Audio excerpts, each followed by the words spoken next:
431 पूरी तरह से कुचला हुआ उन दोनों को विश्वास नहीं हो रहा था कि संयुक्त प्रयास करने के बावजूद लू मिंग ने उन्हें एक ही झटके में हरा दिया। उनके रक्त और ऊर्जा में उथल पुथल मची हुई थी और वे लगभग खून की उल्टी करने वाले थे। क्या असंभव है? सिर्फ इसलिए कि आपने इसे कभी नहीं देखा, इसका मतलब यह नहीं है कि यह मौजूद नहीं है। लू मिंग ने ऊपर से नीचे उनकी ओर देखा। जब लू मिंग ने ट्रू वॉर ड्रैगन तकनीक को 7वें स्तर तक पहुंचाया, तब तक उसकी युद्ध शक्ति 5वें स्तर के प्रतिभाशाली व्यक्ति से भी अधिक हो चुकी थी। स्वर्ग स्तर की मार्शल आर्ट तकनीक का अभ्यास करने के बाद उसकी युद्ध शक्ति पूरी तरह से 6ठे स्तर के प्रतिभाशाली व्यक्ति के स्तर तक पहुंच गई थी। एक उच्च कोटि की युद्ध कला इतनी शक्तिशाली थी कि इसका किसी की युद्ध शक्ति बढ़ाने पर भयावह प्रभाव पड़ता था। स्वर्ग स्तर की युद्ध कलाएं अत्यंत दुर्लभ थीं, फिर भी उन्हें विकसित करना असाधारण रूप से कठिन था। कई निम्न श्रेणी के राजाओं के पास स्वर्ग स्तर का मार्शल कौशल भी नहीं था, या उन्होंने इसे सफलतापूर्वक विकसित नहीं किया था। इससे स्वर्ग स्तर की युद्ध कलाओं की दुर्लभता और शक्ति का अंदाजा लगाया जा सकता है।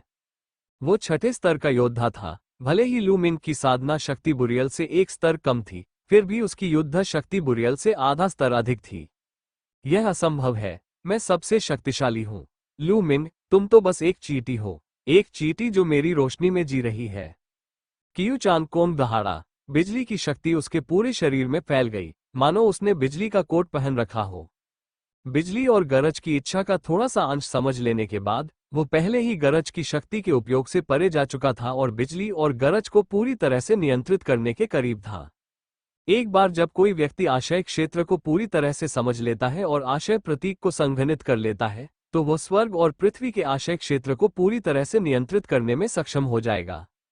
यदि कोई अग्नि तत्व को समझ ले और अग्नि तत्व का प्रतीक बना ले, तो वह अग्नि देवता बन सकता है और संसार की सभी ज्वालाओं को अपनी इच्छा से नियंत्रित कर सकता है। यदि वह वज्र तत्व को समझ ले, तो वह संसार के सभी वज्र को नियंत्रित कर सकता है। ये तो राजा का क्षेत्र था, जो अत्यंत शक्तिशाली था। कियू चांग कोंग ने थंडर विल का केवल एक अंश ही समझा था, और थंडर रून बनाने से वो अभी बहुत दूर था। मार डालो, बिजली की तलवार, आकाश को चीर दो। कियू चांग कोंग ने अपनी सबसे शक्तिशाली आक्रमण करने के साथ ही दहाड़ मारी। ड्रैगन भक्षण करो, हथेली। ज़ांग शेंग ने भी लू मिंग पर हथेली से वार किया। यह एक व्यर्थ का संघर्ष है। कियू चांग कोंग, तुमने कहा था कि तुम चाहते हो कि मैं हम दोनों के बीच का अंतर देखूं। अब अपनी कुतिया जैसी आंखें खोलो और साफ साफ देखो। लू मिंग की व्यंग्यात्मक आवाज सुनाई दी। अगले ही पल उसके हाथों में दानव वश में करने वाला भाला प्रकट हो गया। ड्रैगन गॉड के 3 परम तत्व, सच्चा ड्रैगन स्ट्राइक। जैसे ही लंबा भाला बाहर निकला, स्वर्ग और पृथ्वी की आध्यात्मिक ऊर्जा बेतहाशा उमड़ पड़ी। हरे और लाल रंग से रंगा एक असली अजगर प्रकट हुआ। 2 रंगों वाला असली अजगर 100 मीटर से भी अधिक लंबा था। एक कान फाड़ देने वाली दहाड़ के साथ उसने कियू चांग कोंग और ज़ांग शेंग पर झपट्टा मारा। ड्रैगन गॉड के 3 परम स्वरूपों को 2 शक्तियों के साथ विकसित किया गया था। यह एक वास्तविक स्वर्ग स्तरीय मार्शल तकनीक थी, और यह 9 ड्रैगन स्वर्ग चरण के दूसरे चरण से भी अधिक शक्तिशाली थी। धमाका। 2 रंगों वाले असली ड्रैगन ने दोनों के हमलों का सामना किया। आकाश में एक चकाचौंध कर देने वाली रोशनी चमकी, फिर पूरा अंतरिक्ष ऐसे कांप उठा मानो दुनिया का अंत हो रहा हो। कुछ देर बाद जब चकाचौंध कर देने वाली रोशनी छट गई, तो भीड़ ने देखा कि 2 आकृतियां तोप के गोलों की तरह लड़ाई के अखाड़े से नीचे गिर रही है। ये जीवन और कियू चांग कोंग का अंतिम संस्कार था। धमाका, धमाका। 2 मेंढकों की तरह वे दोनों अखाड़े में बुरी तरह गिर पड़े। अखाड़ा हिल उठा और उन दोनों ने खून थूक दिया। हालांकि उन दोनों के बीच अंतर स्पष्ट रूप से देखा जा सकता था। ज़ांग शेंग ने मुंह भरकर खून थूका और जल्दी से खड़ा हो गया। उसका पूरा शरीर खून से लथपथ था और वह आकाश में लू मिंग को हैरानी से घूर रहा था। कियू चांग कोंग जमीन पर आधा घुटने टेके हुए था। उसका शरीर कांप रहा था और उसके मुंह से खून बह रहा था। उसकी चोटें दफनाने से भी ज्यादा गंभीर थीं। कियू चांग कोंग, क्या अब तुम समझ गए? लू मिंग ने उसकी ओर नीचे देखा। आह! कियू चांग कोंग क्रोध से दहाड़ उठा। उसे लगा जैसे वह पागल हो रहा हो। उसे असीम अपमान महसूस हुआ और वह पागलों की तरह चिल्लाया, लानत है लू मिंग, तू मरने के लायक है। मैं तुझे मार डालूंगा और रहस्यमयी तलवार संप्रदाय को नष्ट कर दूंगा। मैं तेरे माता पिता को अपने हाथों मार डालूंगा। हा हा हा, तू मेरी शक्ति का मुकाबला नहीं कर सकता। कियू चांग कोंग पागलों की तरह हंसा। मरना? कियू चांग कोंग के सवाल पर लू मिंग का जवाब ठंडा और भावनाहीन था। बस इतना कि मर जाओ। इस समय लू मिंग के पूरे शरीर से एक अतुलनीय, निर्मम हत्या करने की मंशा फूट पड़ी, मानो वो मृत्यु के देवता में परिवर्तित हो गया हो। 9 अजगर आकाश को रौंद रहे हैं। लू मिंग ने एक लंबी चीख मारी और एक कदम आगे बढ़ाया। पूरी दुनिया कांप उठी। इसे रोको। ड्रैगन का डंक, मुक्का। ज़ांग शेंग दहाड़ा उसकी हथेली मुट्ठी में बदल गई और उसने लगातार 2 बार मुक्के मारे। कियू चांगकोंग ने दहाड़ते हुए अपनी तलवार से जोरदार प्रहार किया। टकराना। एक जोरदार धमाके ने लू मिंग का पहला कदम रोक दिया, लेकिन लू मिंग ने दूसरा कदम बढ़ाया। जब शक्तिशाली बल ने कियू चांगकोंग को जमीन पर गिरा दिया, तो वह एक और दिल दहला देने वाली चीख लेकर चिल्ला उठा। उसने मुंह भरकर खून थूका।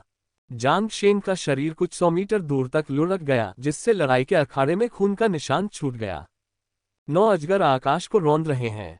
हालांकि इससे पहले कि वे दोनों सांस ले पाते, लू मिंग ने लगातार 2 कदम आगे बढ़ा दिए। इस बार इसका उद्देश्य दफनाना था। मैं हार स्वीकार करता हूं, मैं हार स्वीकार करता हूं। ज़ांग शेन अंततः डर गया। वह भय से चिल्लाया और विरोध करने की पूरी कोशिश की। टकराना। 9 ड्रैगनों के स्वर्ग के जोरदार कदमों की शक्ति ने ज़ांग शेन को लगभग कुचलते हुए चबूतरे पर पटक दिया। उसके शरीर से हड्डियां टूटने की आवाजें गूंज उठी, और यह पता नहीं चल पाया कि उसकी कितनी हड्डियां टूट गई थीं। पूरा इलाका सन्नाटे में डूबा हुआ था। ऐसा लग रहा था मानो इस क्षण समय और स्थान थम गए हों। ऐसा लग रहा था मानो दुनिया में केवल एक ही व्यक्ति बचा हो, एक युवा और सुंदर आकृति जो हवा में तैर रही थी।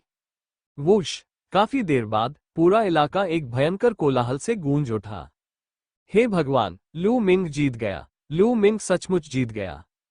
इसके अलावा उसने इतनी आसानी से जीत हासिल कर ली। वो बहुत शक्तिशाली है। कियू चांगकोंग और ज़ांग शेंग उसका मुकाबला करने में बिल्कुल असमर्थ थे। वो मार्शल पूर्वज स्तर के केवल 8वें शिखर पर है। किसने कहा कि वह महज भाग्यशाली था? ये सिर्फ उसका भाग्य नहीं है, ये साफ तौर पर दूसरों का भाग्य है। अगर वो जल्दी मैदान में उतर जाता, तो कियू चांगकोंग या बुरियल अंतिम दौर तक नहीं पहुंच पाते। हो सकता है कि लू मिंग उन्हें हरा देता। मैंने अभी ऐसा नहीं कहा। इसके विपरीत, मुझे हमेशा से ऐसा लगता रहा है कि लू मिंग स्वर्ग का एक गौरवशाली पुत्र है, जिसे ईश्वर का आशीर्वाद प्राप्त है, क्योंकि उसे हमेशा आसानी से सफलता मिल जाती है। वो वाकई असाधारण है। अरे नहीं, मुझे याद है कि तुमने अभी ऐसा नहीं कहा था। तुम्हें पूरा यकीन था कि लू मिंग महज भाग्यशाली था और तुमने उसका मजाक भी उड़ाया था। कहाँ? ऐसी कोई बात ही नहीं है। मैं पहले ही देख चुका हूं कि वह एक विलक्षण प्रतिभा का धनी है। मैं उसका मजाक कैसे उड़ा सकता हूं? बिल्कुल नहीं। वहां का माहौल शोरगुल भरा था। चीख पुकार और बहस की आवाजें लगातार उठती गिरती रहीं। ऐसा लग रहा था मानो उनके दिल में उमड़ रहे सदमे को व्यक्त करने का यही एकमात्र तरीका था। लू मिंग ने अपना हाथ बढ़ाया और खींचा। भारी मात्रा में आवश्यक ऊर्जा उत्पन्न हुई और दबी हुई भंडारण अंगूठी उसके हाथ में समा गई। नहीं, तुम्हें डरने की जरूरत नहीं है। ज़ांग शेंग दहाड़ा। तुम किस लिए चिल्ला रहे हो? तुम हार गए हो। यह मेरी ट्रॉफी है, लू मिंग ने गुस्से से कहा। दफनाना। उसने ड्रैगन की गुफा के आसपास अनगिनत प्रतिभाशाली लोगों को मार डाला था। उन सभी प्रतिभाशाली लोगों की भंडारण अंगूठियां उसके हाथ लग गई थी। लू मिंग इसे कभी नहीं भूल सकता था। ज़ांग शेन की आंखें लाल हो गईं। वहां असीमित संसाधन थे। यही वो पूंजी थी जिसका इस्तेमाल उसने ऊपर उठने के लिए किया था। अब लू मिंग ने उन सभी का फायदा उठा लिया था। उसका दिल टूट गया था। लू मिंग को उससे कोई मतलब नहीं था। भन भन, वो हिला और कियू चांगकोंग के ऊपर आकाश में प्रकट हुआ। उसकी आंखें ठंडी थी और कियू चांगकोंग को देखते हुए उनमें हत्या का भाव भरा हुआ था। लू मिंग, तुम क्या करना चाहते हो? मैं पहले ही घायल हो चुका हूं, यानी मैं हार चुका हूं। फिर भी तुम मुझ पर हमला करने की हिम्मत कर रहे हो? कियू चांगकोंग ने लू मिंग पर व्यंग्य किया। हार गए? मैंने तुम्हें हार स्वीकार करते नहीं सुना। मैं भूल ही गया था कि तुमने अभी अभी कहा था कि तुम कभी हार नहीं मानोगे। अगर तुमने ऐसा किया, तो तुम मजाक का पात्र बन जाओगे। लू मिंग ने उदासीनता से कहा। भले ही मैं हार स्वीकार न करूं, मैं घायल हूं। मैं गंभीर रूप से घायल हूं। क्या तुम देख नहीं सकते? यह हारने के बराबर ही है। कियू चांगकोंग चिल्लाया। वह हार स्वीकार करना चाहता था, लेकिन वह ऐसा करने की हिम्मत नहीं जुटा सका। मैं घायल हूं, लेकिन मुझे उतनी चोट नहीं लगी है जितनी लगनी चाहिए। इतना कहकर लू मिंग ने एक कदम आगे बढ़ाया। अरे तुम कियू चांगकोंग सदमे से चीख उठा। वो विरोध करना चाहता था, लेकिन वो पहले से ही बुरी तरह घायल था। भला उसमें ऐसा करने की ताकत कैसे बचती? टकराना। पाए ली पाला, वो अपनी मृत्यु के पदचिह्नों पर चल पड़ा। उसे नहीं पता था कि लू मिंग ने उसके कवच की कितनी हड्डियां तोड़ दी थीं। अभी अभी कियू चांगकोंग और जांग शेंग ने कहा था कि वे मिलकर लू मिंग की सारी हड्डियां तोड़ देंगे। अब लू मिंग ने अपनी इच्छा के अनुसार उन सबकी हड्डियां तोड़ दी थीं। कियू चांगकोंग ने उन्माद में चीख मारी। फाउल का कौन सा हिस्सा था? लू मिंग की आंखों में एक घातक चमक दिखाई दी जब उसने अपने हाथ में आवश्यक ची की एक लंबी भाला जैसी आकृति को संघनित किया। नहीं, मैं हार स्वीकार करता हूं, मैं हार स्वीकार करता हूं। कियू चांगकोंग चीख उठा। उसे लू मिंग की आंखों में जानलेवा इरादा साफ दिखाई दे रहा था। लू मिंग सचमुच उसे जान से मारने वाला था। वह नियमों की अनदेखी करके उसे मार डालेगा। वो सचमुच डरा हुआ था। लू मिंग सचमुच उसे मार डालेगा। वो बेहद साहसी था। मरना। लू मिंग की आंखों में हत्या का भाव प्रबल था। उसके हाथ में एक भाला प्रकट हुआ। भाला बिजली की तरह चमक उठा और हवा को चीरता हुआ आगे बढ़ा। अपने साथ एक भयानक शक्ति लेकर वो कियू चांगकोंग की ओर बढ़ा। आह, नहीं, नहीं, मुझे बचाओ। कियू चांगकोंग का साहस लगभग चकनाचूर हो गया था। उसका शरीर, जो मिट्टी के ढेर जैसा था, बुरी तरह कांप रहा था और वो एक उन्मादी चीख निकाल रहा था। वो इतनी बुरी तरह चीख रहा था कि मानो रोने ही वाला था। भन भन। इसी क्षण एक प्रचंड लहर तेजी से गुजरी। लू मिंग के भाले की चमक अचानक गायब हो गई। वो बिना किसी निशान के गायब हो गया। लड़ाई के अखाड़े में एक लंबा चौड़ा व्यक्ति प्रकट हुआ। वो अधेड़ उम्र का रक्षक था। लू मिंग, नियमों को तोड़ा नहीं जा सकता। अगर तुमने इन्हें तोड़ा तो अभी उसे मार डालने पर तुम्हारे लिए द्वितीयान डिवाइन गार्ड में शामिल होना बहुत मुश्किल हो जाएगा। तुम्हें इस मामले की प्राथमिकता समझनी होगी। अधेड़ उम्र के रक्षक ने कहा। लू मिंग ने मन ही मन आह भरी। वह जानता था कि उस अधेड़ उम्र के रक्षक के रहते वो आज कियू चांगकोंग को नहीं मार पाएगा। उसने मुट्ठी बांधकर कहा, लू मिंग जानता है। अधेड़ उम्र के रक्षक ने सिर हिलाया।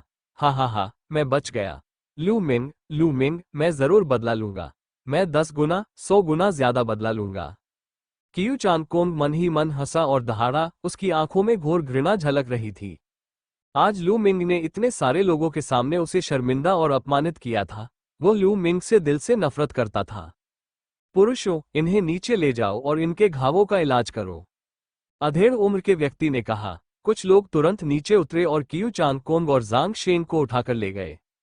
मैं इसके द्वारा घोषणा करता हूं कि पूर्वी आकाश के दिव्य रक्षक लू मिंग के हैं। अधेड़ उम्र के रक्षक ने घोषणा की। वूश। पूरा इलाका कोलाहल से भरा हुआ था। अनगिनत लोग आपस में चर्चा कर रहे थे। ये तो हैरानी की बात है, वाकई हैरानी की बात है। लू मिंग ने पूर्वी आकाश के दिव्य रक्षकों का सिंहासन जीत लिया। बिल्कुल सही। मैंने कभी सोचा भी नहीं था कि इतने सालों बाद एक छोटे से क्षेत्र का एक और प्रतिभाशाली व्यक्ति 4 दिव्य रक्षकों में से एक बन पाएगा। एक छोटे से इलाके का एक प्रतिभाशाली व्यक्ति 4 दिव्य रक्षकों के लिए लड़ रहा है। ये बहुत ही दुर्लभ है। ऐसा हर 500 साल में सिर्फ एक बार होता है। मैंने इसे देखने की उम्मीद नहीं की थी। मैं कितना भाग्यशाली हूँ। कितना सुंदर है। लू मिंग तो वाकई बहुत सुंदर है। मैं उसे रिझाना चाहती हूँ। अपनी जवानी के चरम पर पहुंची एक युवती चीख पड़ी। उसकी आंखें चमक रही थीं। सभी लोग हैरान रह गए। लू मिंग ने 2 प्रतिद्वंद्वियों से मुकाबला किया और एक तरफा जीत हासिल की। सभी अचंभित थे। वरिष्ठों की देखरेख वाले क्षेत्र में, भाई लू, बधाई हो। लू मिंग ने पूर्वी आकाश के दिव्य रक्षक का खिताब जीत लिया है। बिल्कुल सही। भाई लू में प्रतिभा को पहचानने की अद्भुत क्षमता है। भाई लू ने ही ऐसे प्रतिभाशाली व्यक्ति को खोजा है। वो तो पहले इतना छिपा हुआ था। भाई लू, कृपया भविष्य में इस छोटे भाई का ख्याल रखना। लू शियू के बगल में खड़े बुजुर्गों के समूह ने उन्हें बधाई देते हुए खुशी से झूम उठे। नहीं, यह अब बधाई नहीं थी, ये केवल चापलूसी थी। आपका स्वागत है, आपका स्वागत है। लू शियू ने एक एक करके उन सभी को जवाब दिया, लेकिन उसकी मुस्कान इतनी चौड़ी थी कि वह लगभग उसके कानों तक पहुंच गई थी। कुछ ही दूरी पर झाओ सुई का चेहरा कागज की तरह पीला पड़ गया था। उसकी आंखों में अविश्वास भरा था और वह लगातार बुदबुदा रहा था। ये कैसे हो सकता है? आखिर ये सब इस तरह कैसे हो गया? एम्पायरियन हेवन डिवाइन गार्ड्स के आरक्षित क्षेत्र में जियांग होंगवेन और शांगगुआन यून्यान की आंखें सदमे से भरी हुई थीं। क्या लू मिंग ने पूर्वी आकाश के दिव्य रक्षकों पर कब्जा कर लिया? क्या मेरे बादल सम्राट पर्वत श्रृंखला के लोगों ने वास्तव में पूर्वी स्वर्ग के दिव्य रक्षकों पर कब्जा कर लिया? जियांग होंगवेन मन ही मन बुदबुदाता रहा। उसे लग रहा था कि वह सपना देख रहा है। लू मिंग, तुम कमाल हो, तुम कमाल हो। मैं तो उससे कहीं कमतर हूं। द्वितीयन दिव्य रक्षकों के क्षेत्र में जियान फेंग्यून ने आह भरी। हालांकि उसे जरा भी ईर्ष्या नहीं थी, बल्कि वो लू मिंग के लिए खुश था। लड़ाई के अखाड़े में अधेड़ उम्र के रक्षक ने एक कदम आगे बढ़ाया और लू मिंग के सामने आ गया। लू मिंग, तुम वाकई में बुरे नहीं हो। तुमने मेरी उम्मीदों से कहीं बेहतर प्रदर्शन किया है। हालांकि स्वर्ग के दिव्य महल में कई प्रतिभाशाली लोग हैं, इसलिए घमंड मत करो। अधेड़ उम्र के रक्षक ने मुस्कुराते हुए कहा, आपके मार्गदर्शन के लिए धन्यवाद, गाजिन। लू मिंग ने मुट्ठी जोड़कर प्रणाम किया। वो जानता था कि अधेड़ उम्र के संरक्षक का उसके प्रति कोई दुर्भावना नहीं थी। इसके विपरीत उनकी मंशा अच्छी थी। उन्होंने क्यू चान कोम की मृत्यु को इसलिए रोका था ताकि नियमों का पालन हो सके। जी हाँ, भविष्य में अगर आपको कोई समस्या हो तो आप अग्नि महल में मुझसे संपर्क कर सकते हैं। थोड़ी देर में एम्पायरियन स्वर्ग के दिव्य महल का एक डीकन आपको असंख्य तारा नगरी के शाखा महल का भ्रमण कराने आएगा। आपके पुरस्कार भी आपको वितरित कर दिए जाएंगे। अधेड़ उम्र के रक्षक ने मुस्कुराते हुए कहा, बहुत बहुत धन्यवाद, रक्षक। लू मिंग ने एक बार फिर अपना आभार व्यक्त किया। अधेड़ उम्र के रक्षक ने संतुष्टि से सिर हिलाया और फिर जोर से घोषणा की, ठीक है, द्वितीयन दिव्य रक्षकों का ये चयन यहीं समाप्त होता है। पूर्वी आकाश दिव्य रक्षकों ने कुल 1360 आधिकारिक द्वितीयन दिव्य रक्षकों का चयन कर लिया है। डीकन हुआंग, बाकी का काम मैं आप पर छोड़ता हूं। जैसे ही अधेड़ उम्र के रक्षक ने बोलना समाप्त किया, दाढ़ी वाला एक लंबा और पतला अधेड़ व्यक्ति लड़ाई के अखाड़े में कूद पड़ा और बोला, यह अधीनस्थ आपके आदेश का पालन करेगा। अधेड़ उम्र के रक्षक ने सिर हिलाया। फिर उसका शरीर हिला और वह अचानक गायब हो गया। कोई नहीं देख सका कि वो कैसे गायब हुआ। क्या यह निचले स्तर के राजा की शक्ति है? लू मिंग की आंखों में एक तरह की लालसा झलक रही थी। मार्शल किंग का क्षेत्र भी 9 स्तरों में विभाजित था, लेकिन प्रत्येक स्तर के बीच का अंतर और भी अधिक था। यह मार्शल पूर्वज क्षेत्र के प्रत्येक चरण के बीच के अंतर से कई गुना अधिक था। इसके अलावा शौर्य राजा के क्षेत्र में कई विभाजक रेखाएं थीं। इन विभाजकों के अनुसार 4 उपाधियां थीं। लेवल 1 से लेवल 3 तक के मार्शल किंग क्षेत्र में उन्हें निम्न स्तरीय राजाओं के रूप में जाना जाता था। लेवल 4 से लेवल 6 तक के मार्शल किंग क्षेत्र में उन्हें निचले स्तर के राजाओं के रूप में जाना जाता था। लेवल 7 से लेवल 9 तक के मार्शल किंग क्षेत्र में उन्हें ऊपरी स्तर के राजाओं के रूप में जाना जाता था। और अंतिम चरण के किंग टिया के ऊपर एक और टिया था जिसे शिखर चरण के किंग टिया के रूप में जाना जाता था। इनमें से मार्शल किंग क्षेत्र के तीसरे से चौथे स्तर और छठे से 7वें स्तर के बीच विभाजन रेखाएं थीं और शक्ति में अंतर बहुत बड़ा था। ऐसा कहा जाता था कि दिव्य महल के संरक्षक सभी निचले स्तर के राजा थे। मार्शल किंग क्षेत्र के अगले स्तर तक पहुंचना बहुत कठिन था। सम्राट स्वर्ग दिव्य महल की पूर्वी शाखा में अधिकांश राजा निम्न स्तर के थे, जबकि उनसे भी निचले स्तर के राजा पहले से ही प्रसिद्ध विशेषज्ञ थे। ठीक है, सम्राट आकाश दिव्य रक्षक यहाँ अस्थायी रूप से ठहरेंगे, बाद में कोई व्यवस्था कर देगा। आधिकारिक सम्राट आकाश दिव्य रक्षकों, मेरे साथ आइए। मैं आपको सम्राट आकाश दिव्य महल ले चलता हूं ताकि औपचारिकताओं को पूरा किया जा सके और आपके रहने की व्यवस्था की जा सके। सभी को नमस्कार, मेरा उपनाम हुआंग है और मैं स्वर्ग के दिव्य महल का सेवक हूं। आप मुझे सेवक हुआंग कह सकते हैं, दाढ़ी वाले डीकन ने कहा। इसके तुरंत बाद सेवक हुआंग ने नेतृत्व संभाला और आकाश में उड़ान भरी। उनके नीचे आधिकारिक तौर पर द्वितीयान के दिव्य रक्षक बन चुके 1360 लोग भी आकाश में उड़ान भरने लगे और सेवक हुआंग का अनुसरण करने लगे। नीचे अनगिनत आंखें ईर्ष्या से भरी हुई उन्हें देख रही थीं। एक बार कोई व्यक्ति आधिकारिक द्वितीयन डिवाइन गार्ड बन जाता है तो न केवल उसे बेहतर साधना स्थितियों का आनंद लेने का अवसर मिलता है, बल्कि उसे अपार शक्ति और उच्च दर्जा भी प्राप्त होता है। यदि वो उन साम्राज्यों में जाता तो मध्यम या उच्च श्रेणी के साम्राज्यों के शाही परिवारों को भी उसके प्रति विनम्रता दिखानी पड़ती। बनिंग सन साम्राज्य जैसे निम्न श्रेणी के साम्राज्य की तो बात ही छोड़ दें। ऐसा इसलिए था क्योंकि स्वर्ग के दिव्य रक्षक स्वर्ग के दिव्य महल का प्रतिनिधित्व करते थे। लू मिंग और उसके साथी आसमान में काफी ऊपर उड़ गए और नीचे देखा। पूरी विशाल इमारत उनकी नजरों के सामने थी। अन्य 3 दिशाओं में प्रकाश टिमटिमा रहा था, मानो अन्य 3 दिव्य रक्षकों का अभी तक निर्णय नहीं हुआ हो। 1000 से अधिक लोग डीकन हुआंग के पीछे पीछे टिड्डियों की तरह आकाश में उड़ते चले गए। हालांकि विशाल तारामंडल वाले शहर में उन्होंने कोई हलचल नहीं मचाई। असंख्य तारों का वो शहर बहुत विशाल था और वहां बहुत सारे विशेषज्ञ थे। प्रतिदिन अनगिनत लोग आकाश में उड़ान भरते थे और वे इसके आदी हो चुके थे। आकाश में असंख्य लोगों की मौजूदगी के कारण असंख्य तारा नगरों के आकाश में उड़ने की गति सीमित थी। यदि गति सीमित न होती तो एक पल में 10 मील की गति को नियंत्रित करना असंभव होता और बड़ी संख्या में योद्धा आपस में टकरा जाते। उस समय वो युद्ध में नहीं मरेगा बल्कि अन्य मार्शल आर्टिस्टों से टकरा जाएगा। ये शर्मनाक होगा। आधे घंटे बाद डीकन हुआंग समूह को एक विशाल इमारत में ले गए। यह इमारत एक मंडप थी जो 7 मंजिला ऊंची थी और यह असाधारण रूप से भव्य थी। मंडप के सामने एक पत्थर की पट्टिका थी जिस पर शब्दों की एक पंक्ति लिखी हुई थी, सम्राट का स्वर्ग दिव्य महल, तियानक्सुआन क्षेत्र का पूर्वी महल। क्या यह तियानक्सुआन क्षेत्र में स्थित सम्राट स्वर्ग दिव्य महल की पूर्वी शाखा का महल है? ऐसा नहीं हो सकता, है ना? लू मिंग की आंखों में संदेह साफ झलक रहा था। बाकी सब एक जैसे थे। हालांकि यह मंडप बहुत विशाल था, लेकिन इसमें बहुत ज्यादा लोग समा नहीं सकते थे।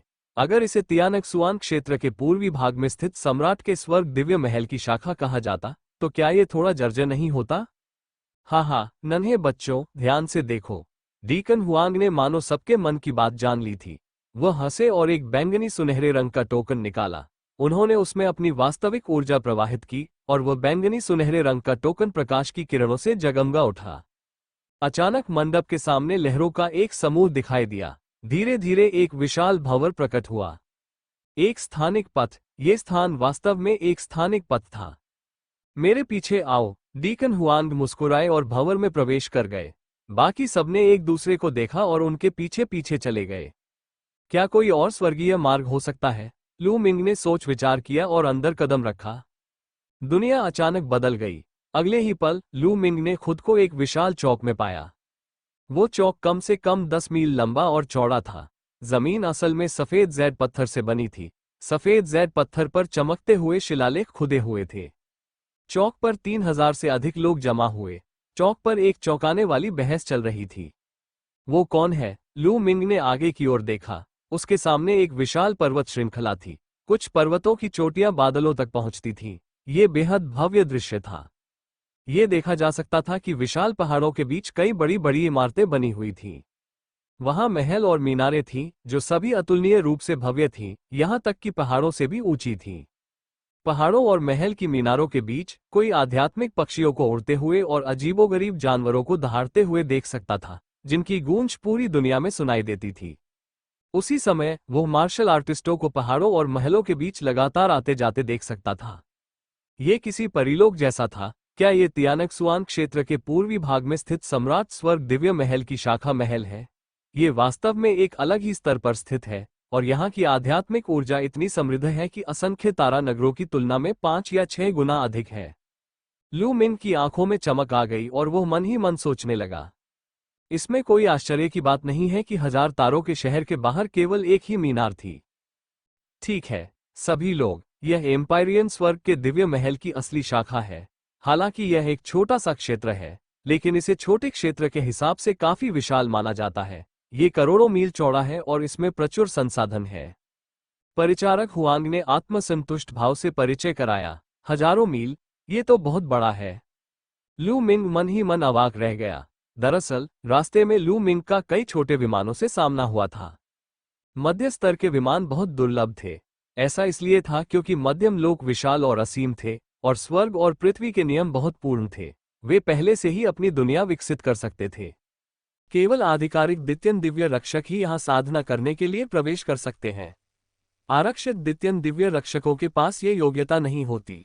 आरक्षित द्वितीयन दिव्य रक्षक असंख्य तारों के शहर में रहते हैं और द्वितीयन दिव्य रक्षक बनने से पहले उन्हें कठिन परीक्षाओं और मूल्यांकनों से गुजरना पड़ता है।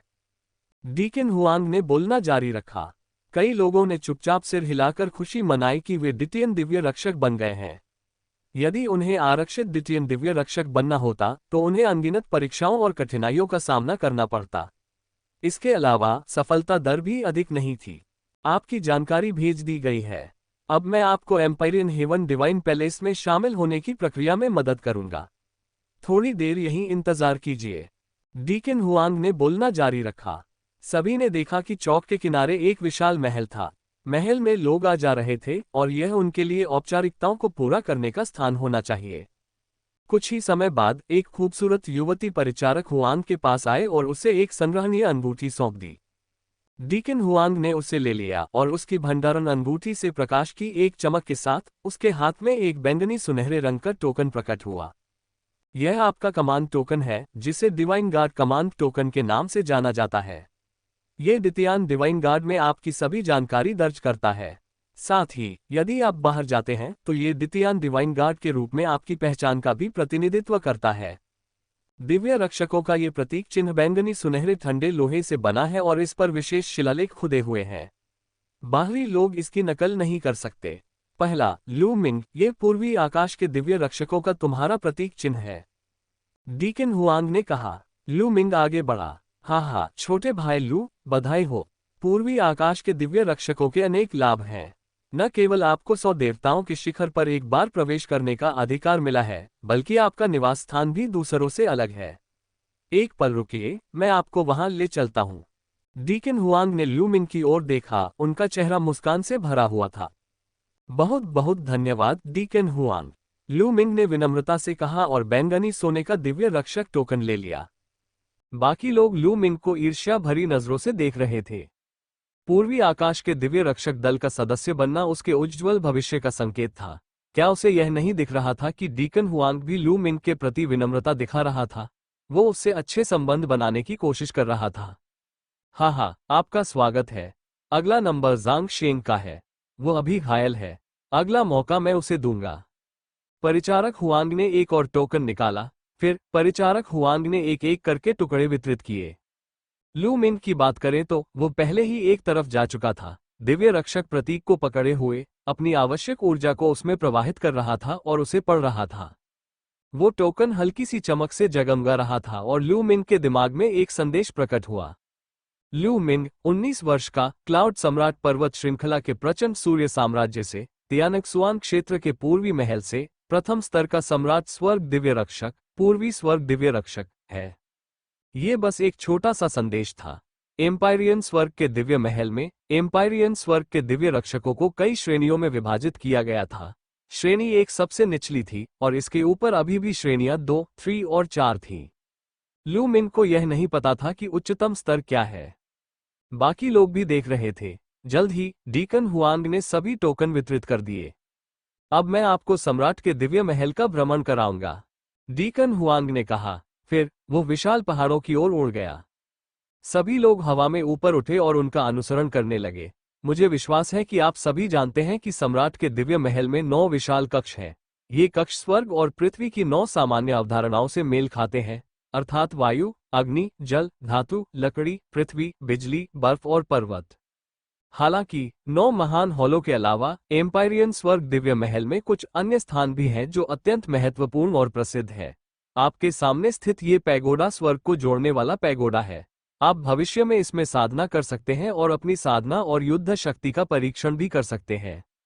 स्वर्ग तक पहुंचने वाला ये टावर कई स्तरों में विभाजित है। प्रत्येक स्तर को पार करने पर आपको एक उपयुक्त पुरस्कार मिलेगा। डीकन हुआंग ने उनके सामने स्थित एक ऊंचे टावर की ओर इशारा किया और उसका परिचय दिया। उनके सामने एक विशाल मीनार थी। ये गहरे काले रंग की, बेहद भव्य और अतुलनीय रूप से विशाल थी। ये 100 म्यू के क्षेत्र में फैला हुआ था और इसकी ऊंचाई पर्वत शिखर जितनी थी। किसी को नहीं पता था कि इसमें कितनी परतें थीं। स्वर्ग तक पहुंचने वाला टावर, ये बिल्कुल अपने नाम जैसा है।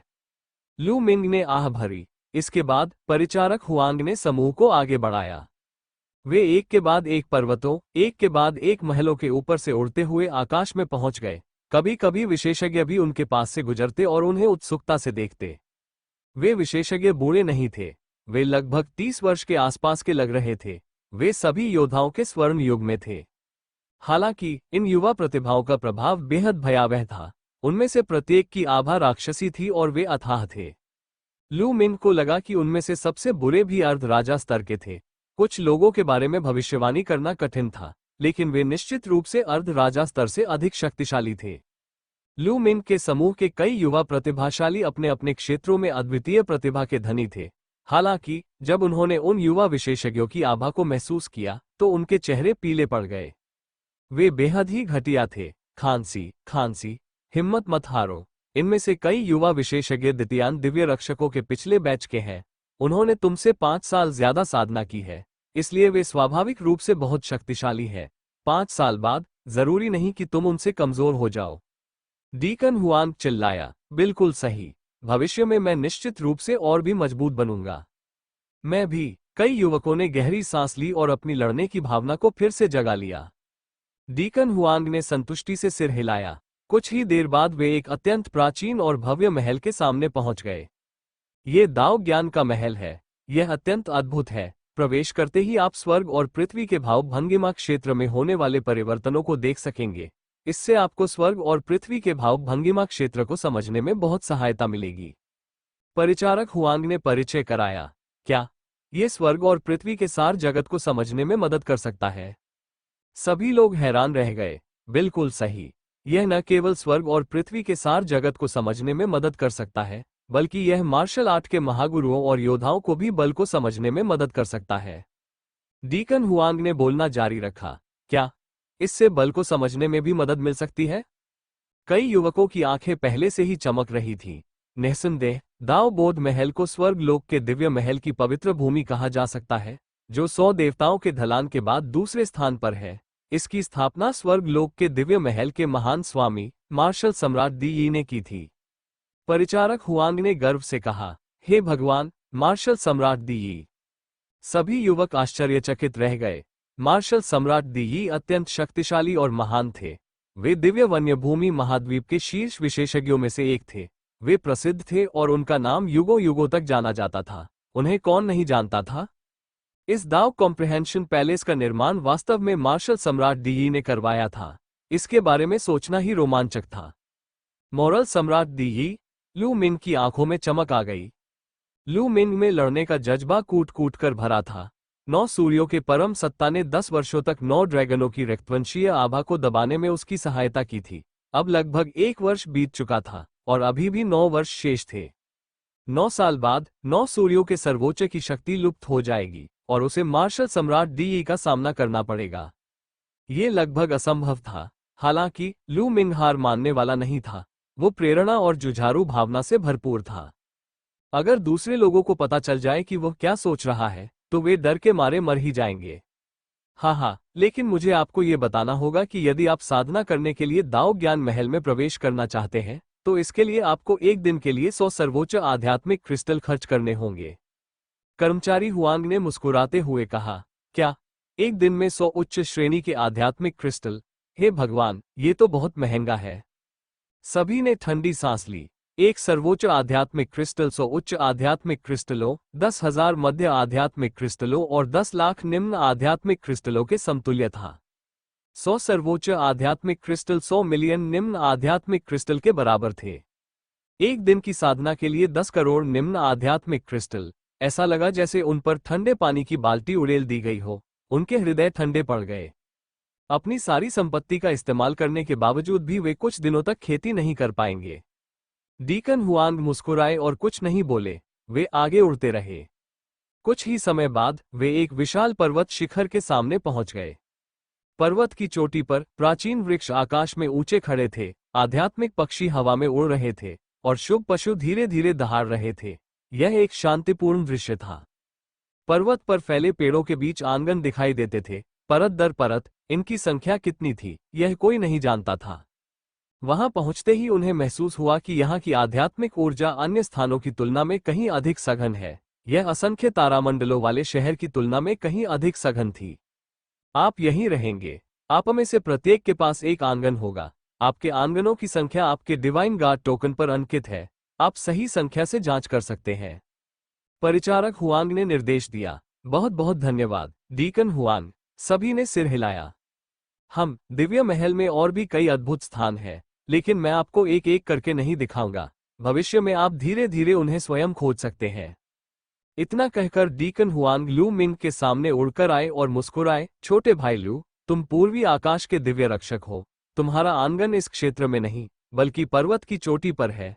वहां 4 आध्यात्मिक झरने हैं और उन आध्यात्मिक झरनों के उद्गम स्थल पर 4 दिव्य रक्षकों के रहने के लिए 4 आंगन बनाए गए हैं। हे भगवान, यह आंगन तो सचमुच आध्यात्मिक झरने के ऊपर बना है। यह उपचार तो बहुत ही बढ़िया है। किसी ने प्रशंसा में स्वर भर दिया। अनगिनत ईर्ष्यालु निगाहें लू मिंग पर टिक गईं। आध्यात्मिक ऊर्जा का स्रोत वह स्थान था जहां आध्यात्मिक ऊर्जा का विस्फोट होता था। स्वर्ग और पृथ्वी की आध्यात्मिक ऊर्जा असीम रूप से समृद्ध थी। वे लू मिंग को ईर्ष्या और जलन भरी निगाहों से देख रहे थे। लू मिंग की आंखें चमक उठी। उसे उम्मीद नहीं थी कि पूर्वी आकाश के दिव्य रक्षकों के साथ इतना अच्छा व्यवहार किया जाएगा, इसीलिए तो हर कोई इस पद को पाना चाहता था। आध्यात्मिक स्रोत के केंद्र में होना लू मिंग की साधना के लिए बहुत लाभदायक होगा। भाई लू मिंग, मैं तुम्हें ऊपर ले आऊंगा, कर्मचारी हुआंग ने मुस्कुराते हुए कहा। तो फिर मुझे डीकन हुआंग को परेशान करना पड़ेगा। लू मिंग ने अपनी मुठियां जोड़ ली। उसके बाद लू मिंग और डीकन हुआंग पहाड़ की चोटी की ओर उड़ गए, ईर्ष्यालु लोगों के एक समूह को पीछे छोड़ते हुए। लोगों की तुलना करना वाकई बहुत निराशाजनक है। कैन लू मिंग न केवल आध्यात्मिक स्रोत के केंद्र में रहता है, बल्कि उसके पास 100 देवताओं की ढलान में प्रवेश करने का भी स्थान है। यहां तक कि डीकन हुआंग को भी उसकी चापलूसी करनी पड़ती है। किसी ने आह भरी, इसका कोई उपाय नहीं है। दूसरों को ज्यादा प्रतिभाशाली होने के लिए किसने कहा था? तुलना करने का कोई तरीका ही नहीं है। चलो, हम अपना खुद का आंगन ढूंढते हैं। चल दर एक एक करके युवक पहाड़ से नीचे उतरे और आंगनों की ओर चल पड़े। प्रत्येक आंगन को एक संख्या से चिन्हित किया गया था और हर कोई उस संख्या के अनुसार अपना नाम दर्ज करा सकता था। लू मिंग और उसका सेवक हुआंग पर्वत की चोटी पर पहुंच गए। हवा में खड़े होकर पर्वत शिखर की चारों दिशाओं में एक एक आंगन दिखाई देता था। चारों ओर बादल और धुंध छाई हुई थी, जिससे वो जगह किसी परीलोक जैसी लग रही थी। यह वो आंगन था जहां 4 दिव्य रक्षक रहते थे। पर्वत शिखर के आकार के कारण चारों आंगन कम से कम कई ली की दूरी पर अलग अलग थे। पूर्व की ओर वाला आपका आंगन है। परिचारक हुआंग ने पूर्व दिशा में स्थित आंगन की ओर इशारा करते हुए परिचय दिया।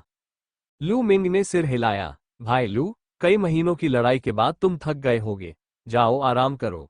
मैं अब तुम्हें परेशान नहीं करूंगा। भविष्य में अगर तुम्हें किसी चीज की जरूरत हो तो बेझिझक मुझसे संपर्क करना। और हाँ, 4 दिव्य रक्षकों का प्रांगण शिलालेख संरचनाओं से घिरा हुआ है। इसे खोलने के लिए तुम्हें अपने दिव्य रक्षक टोकन का उपयोग करना होगा। यह इसलिए है ताकि साधना करते समय कोई और तुम्हें परेशान न करे। डीकन हुआंग ने कहा। लू मिंग, धन्यवाद डीकन हुआंग। लू मिंग ने झुककर अभिवादन किया। वो स्वाभाविक रूप से दूसरों की सद्भावना को अस्वीकार नहीं करेगा। डीकन हुआंग के चेहरे पर मुस्कान आ गई। फिर वो प्रकाश की एक किरण में परिवर्तित हो गए और गायब हो गए। लू मिंग की आकृति हिली और वो आंगन के सामने प्रकट हो गया। आंगन का क्षेत्रफल काफी बड़ा था और वास्तुकला भव्य थी। लू मिंग इससे बहुत संतुष्ट था। आंगन के दरवाजे पर कुछ शब्द लिखे थे। पूर्वी स्वर्ग आंगन। लू मिंग ने अपना हाथ हिलाया और एक बैंगनी सुनहरे रंग का प्रतीक प्रकट हुआ। यह उसका दिव्य रक्षक प्रतीक था। फिर लू मिंग ने दिव्य रक्षक प्रतीक में आवश्यक ऊर्जा का संचार किया। प्रतीक प्रकाश की किरणों से जगमगा उठा जो आंगन तक फैल गई। भन भन, आंगन कांप उठा और एक प्रकाश का पर्दा प्रकट हुआ। इस प्रकाश के पर्दे ने पूरे आंगन को घेर लिया। इसी क्षण द्वार के सामने लगी प्रकाश की स्क्रीन 2 हिस्सों में बंध गई। बुरा नहीं, बुरा नहीं। लू मिंग बहुत संतुष्ट था। इस तरह उसे भविष्य में दूसरों द्वारा उसकी साधना या उसके रहस्यों में ताक झांक करने से डरने की जरूरत नहीं होगी। लू मिंग अंदर आया और लाइट स्क्रीन अपने आप बंद हो गई। आंगन में एक छोटा पुल, बहता पानी, एक मंडप, 2 कमरे और एक बैठक कक्ष था। आंगन में एक सघन आभा व्याप्त थी। आध्यात्मिक ऊर्जा। ये कोहरा वास्तव में स्वर्ग और पृथ्वी की आध्यात्मिक ऊर्जा से बना था।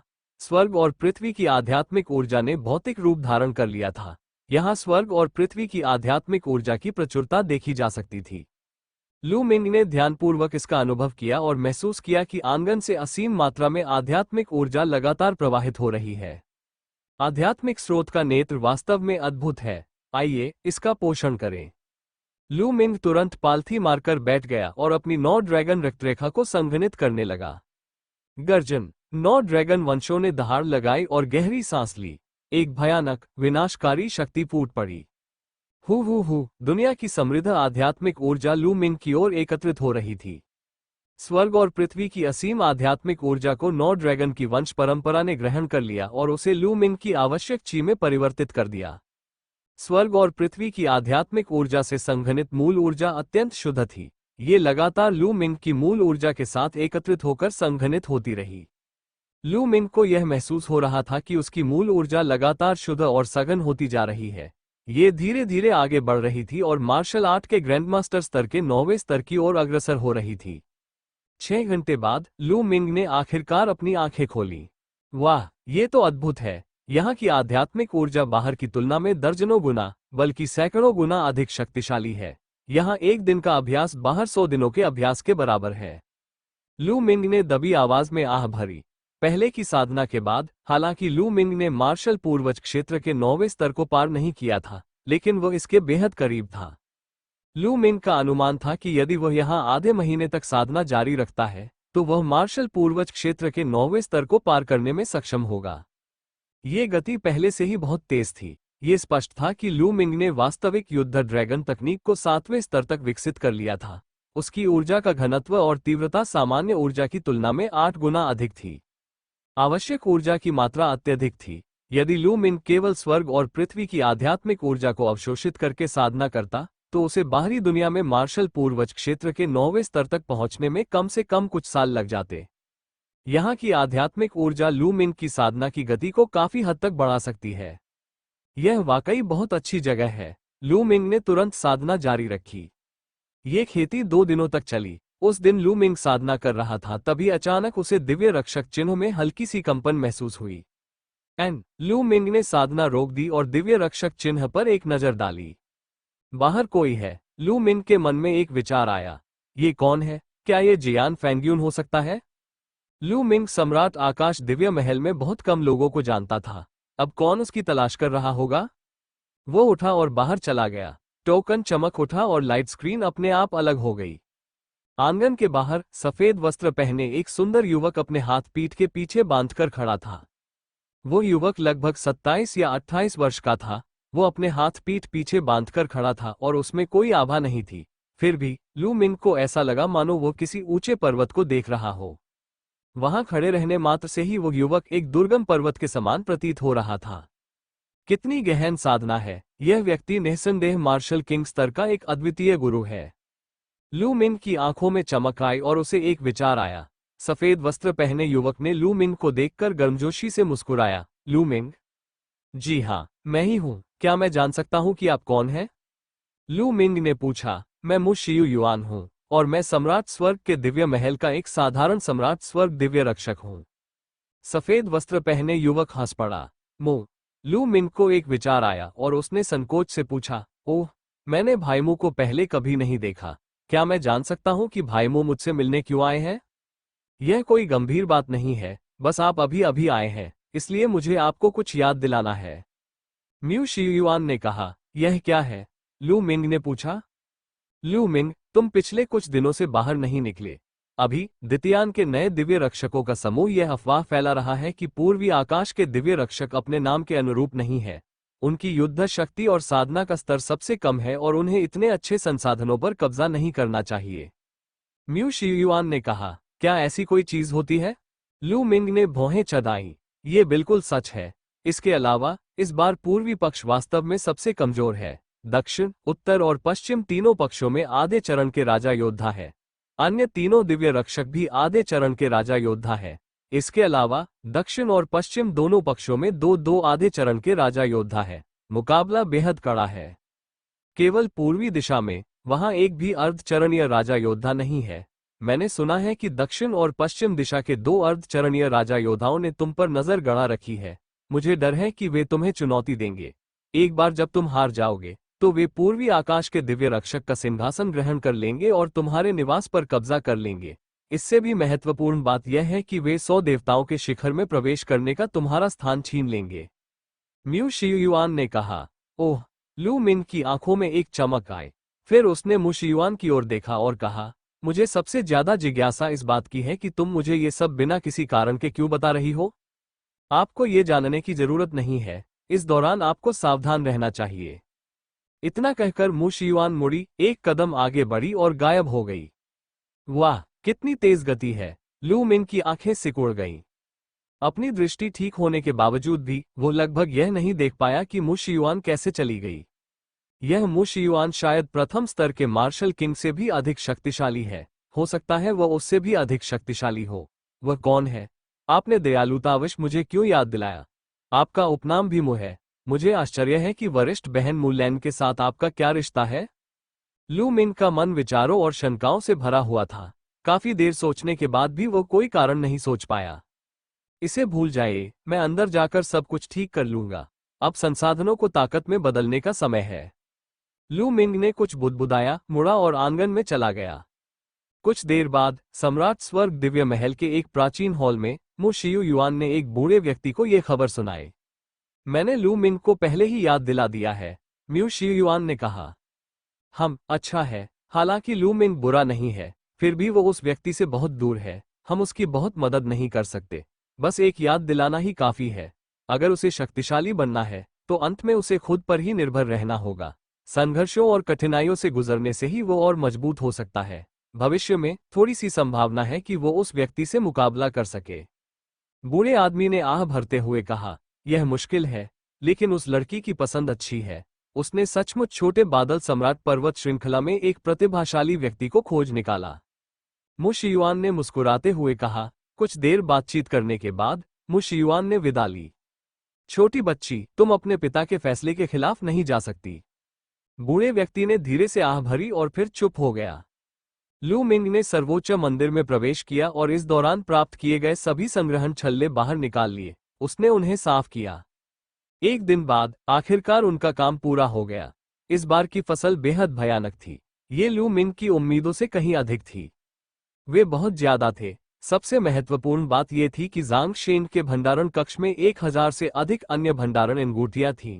ये सभी अंगूठियां अन्य प्रतिभाशाली व्यक्तियों को मारकर प्राप्त की गई थी और इनकी गिनती अभी बाकी थी। गिनती करने के बाद लू मिंग खुद कुछ हद तक अचंभित रह गया। आध्यात्मिक क्रिस्टल, सभी प्रकार के मध्यम और उच्च आध्यात्मिक क्रिस्टल। यदि इन्हें निम्न आध्यात्मिक क्रिस्टलों से बदला जाए तो इनका मूल्य 50.6 अरब होगा। जी हाँ, 50 अरब से भी अधिक आध्यात्मिक क्रिस्टल। ये तो वाकई चौंका देने वाली संख्या है।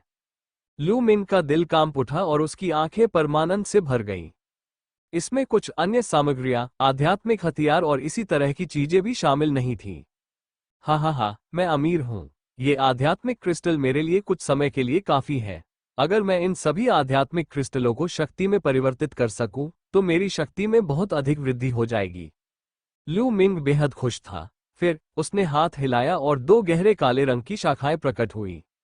ये 2 घोर काली शाखाएं वही थीं जो स्वर्ग के द्वार से फूटकर निकली थीं। शुरू में लू मिंग के पास केवल एक ही था, दूसरा ऑटम वाटर के हाथ में गिर गया। हालांकि उसने पहले भी पतझड़ के पानी में ली को मार डाला था, इसलिए ये शाखा स्वाभाविक रूप से उसके हाथ में आ गिरी। मुझे नहीं पता इसका क्या उपयोग है, लू मिंग ने कुछ बुदबुदाया और उसे रख लिया। फिर लू मिंग उठा और आंगन से बाहर चला गया। वो इंद्रधनुष में परिवर्तित हो गया और दूर उड़ गया। वो जिस स्थान पर जाना चाहता था वो स्वर्ग के दिव्य महल में स्थित सबसे प्रसिद्ध स्थानों में से एक था, जो एक रहस्यमय खजाना घर था। रहस्यमय खजाना कक्ष में आप सभी प्रकार के खजानों का आदान प्रदान कर सकते हैं और सभी प्रकार के खजाने बेच सकते हैं। कि जेन का घर बेहद भव्य था। ये कुछ 100 मीटर ऊंचा था और कुछ हजार म्यू के क्षेत्र में फैला हुआ था। अंदर लोग आते जाते रहे और माहौल काफी जीवंत था। ये तो बहुत विशाल है। लू मिंग ने आह भरी। दरअसल प्रत्येक संप्रदाय रहस्यमय खजाना कक्ष जैसी एक सुविधा का निर्माण करता था ताकि उनके शिष्य खजाने के बदले में उसका आदान प्रदान कर सके। रहस्यमयी तलवार संप्रदाय के पास भी एक ऐसा ही खजाना था, लेकिन वह स्वर्ग के दिव्य महल में स्थित रहस्यमयी खजाने से कई गुना छोटा था। लू मिंग अंदर आया। हॉल में लोग आते जाते रहे। सरसरी नजर से ही लग रहा था कि वहां हजारों से कम लोग नहीं थे। अरे देखो, वो कौन है? लू मिंग, ये लू मिंग है, इस बार पूर्वी आकाश का दिव्य रक्षक। तो ये लू मिंग है, ये काफी जवान है। पूर्वी आकाश के दिव्य रक्षक कौन है? वो तो बस किस्मत वाला है। पूरब में कोई अच्छे गुरु नहीं है, इसलिए उसने पूर्वी आकाश के दिव्य रक्षकों का कार्यभार संभाल लिया। बिल्कुल सही। अगर हम उसे दक्षिण में ही छोड़ दे तो वह भाग निकलेगा। वो तो शीर्ष 5 में भी नहीं है। बस देखते रहिए। दक्षिण के अर्धचरणीय राजा की निगाह पूर्वी आकाश के दिव्य रक्षकों के सिंहासन पर है। वो पिछले कुछ दिनों से एकांतवास में है। जब वह बाहर आएगा तो निश्चित रूप से लू मिंग को चुनौती देगा। पूर्वी आकाश के दिव्य रक्षक के रूप में उसका पद ज्यादा दिन नहीं टिकेगा। बिल्कुल सही। वो ताकतवर तो नहीं है, लेकिन उसके पास साधना के इतने अच्छे संसाधन हैं। भला कौन यकीन करेगा? देखते हैं क्या होता है। आसपास कई तरह की चर्चाओं की आवाजें सुनाई दे रही थीं। बेशक उनमें से अधिकांश नए डिटियन दिव्य रक्षक थे जो इस वर्ष शामिल हुए थे। पिछली टुकड़ी के कुछ डिटियन दिव्य रक्षक भी उत्सुकता से देख रहे थे। स्वाभाविक रूप से लू मिंग ने भी यह सुना। उसने उपहास किया और उसे इसकी परवाह नहीं थी। वो एक कमरे की ओर चल पड़ा। कमरे के अंदर वस्तुओं की खरीद बिक्री और आदान प्रदान का स्थान था। छोटे भाई, तुम्हें क्या चाहिए? एक बूढ़े व्यक्ति ने मुस्कुराते हुए पूछा। मैं अपने सभी निम्न, मध्य और उच्च आध्यात्मिक क्रिस्टलों को सर्वोच्च आध्यात्मिक क्रिस्टलों से बदलना चाहता हूं। क्या यह संभव है? लू मिंग ने पूछा। बिल्कुल कर सकते हैं, लेकिन आपको 1% शुल्क देना होगा। बूढ़े व्यक्ति ने मुस्कुराते हुए जवाब दिया। उन्हें आश्चर्य नहीं हुआ। प्रतिदिन कई लोग उच्च गुणवत्ता वाले स्पिरिट क्रिस्टल के बदले में उन्हें लेने आते थे। जब किसी की साधना अर्ध राजा स्तर या यहां तक कि राजा स्तर तक पहुंच जाती है, तो अन्य स्तरों के आध्यात्मिक क्रिस्टल निरर्थक हो जाते हैं। केवल सर्वोच्च स्तर के आध्यात्मिक क्रिस्टल ही प्रभावी होते हैं। इसलिए आधे चरण के राजा स्तर से ऊपर के योद्धा अपने आत्मा क्रिस्टल को सर्वोच्च श्रेणी के आत्मा क्रिस्टल से बदल लेते थे। 1%। लू मिंग की निगाहें एक पल के लिए झपकी। युवक, तुम्हारे पास बदलने के लिए कितने क्रिस्टल हैं? बूढ़ा आदमी मुस्कुराते हुए पूछता रहा। हाँ, मेरे पास 50 अरब निम्न आध्यात्मिक क्रिस्टल है। मैं उन सभी को सर्वोच्च आध्यात्मिक क्रिस्टल से बदल लूंगा। लू मिंग ने कहा। ठीक है ना? क्या 50 अरब? बूढ़े व्यक्ति ने सहज भाव से सहमति दे दी, लेकिन अगले ही पल उसने प्रतिक्रिया दी। उसके चेहरे की मुस्कान जम गई और उसकी आंखें चौड़ी हो गईं। पहले उसे लगा था कि लू मिंग बहुत बूढ़ा नहीं है और उसके पास बदले में देने के लिए बहुत सारे आध्यात्मिक क्रिस्टल नहीं होंगे। उसे उम्मीद नहीं थी कि लू मिंग इतनी बड़ी रकम बताएगा। क्या हुआ? मैं इसे बदल नहीं सकता, तो मैं कम कीमत में बदल लूंगा? लू मिंग ने कहा। नहीं, मैं अदला बदली कर सकता हूँ, मैं अदला बदली कर सकता हूँ। बूढ़े व्यक्ति ने जल्दी से आवाज लगाई। उसके चेहरे की मुस्कान और भी अधिक चमक उठी। पहले उनकी मुस्कान महज एक पेशेवर आदत थी, अब उनकी मुस्कान पूरी तरह से सच्ची थी। यदि वो 50 अरब निम्न आध्यात्मिक क्रिस्टलों के बदले इन्हें बेचता, तो शुल्क 500 मिलियन तक हो सकता था। वो इससे कमीशन के रूप में एक बड़ी राशि प्राप्त कर सकता था। वो खुश क्यों नहीं होगा? छोटे भाई, एक पल रुको। बूढ़ा आदमी जल्दी से बाहर भागा और थोड़ी देर बाद हाथ में एक भंडारण अंगूठी लेकर लौटा। युवक, कुल मिलाकर 50,000 सर्वोच्च आध्यात्मिक क्रिस्टल है। कृपया इन्हें गिने। बूढ़े व्यक्ति ने भंडारण की अंगूठी लू मिंग को सौंप दी। लू मिंग ने उसे ले लिया। एक विचार के साथ ही उसके हाथ में एक दूधिया सफेद क्रिस्टल प्रकट हो गया। यह अत्यंत सघन ऊर्जा से भरा हुआ था। उच्च श्रेणी के आध्यात्मिक क्रिस्टल में निहित आध्यात्मिक ऊर्जा लगभग ठोस थी। साधारण मार्शल आर्टिस्ट इसे बिल्कुल भी निखार नहीं सकते थे। केवल आधे चरण के राजा और उससे ऊपर के स्तर के लोग ही इसे निखार सकते थे। लू मिंग ने अपने मन से अंगूठी का जायजा लिया और पाया कि भंडारण अंगूठी में ठीक 50,000 उच्च श्रेणी के आध्यात्मिक क्रिस्टल मौजूद थे। लू मिंग ने सिर हिलाया। उसने हाथ हिलाया और कुछ भंडारण रिंग प्रकट हो गई। महोदय, यहाँ मध्य आध्यात्मिक क्रिस्टल, उच्च आध्यात्मिक क्रिस्टल और निम्न आध्यात्मिक क्रिस्टल हैं। इनकी कुल संख्या 50.5 अरब है। कृपया इन्हें गिने। लू मिंग ने कहा। अच्छा। बूढ़े आदमी ने भंडारण की अंगूठी उठाई और गिनना शुरू कर दिया।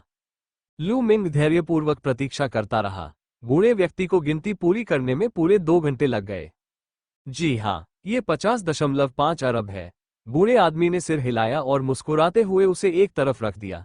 फिर उसने पूछा, छोटे भाई, क्या तुम्हें और कुछ चाहिए? वरिष्ठ, मेरे पास कुछ आध्यात्मिक हथियार, मार्शल आर्ट तकनीकें, सामग्रियां आदि है। कृपया इन्हें देखकर बताएं कि मैं इनके बदले कितने उच्च श्रेणी के आध्यात्मिक क्रिस्टल दे सकता हूं। मैं ये सब कुछ दे दूंगा।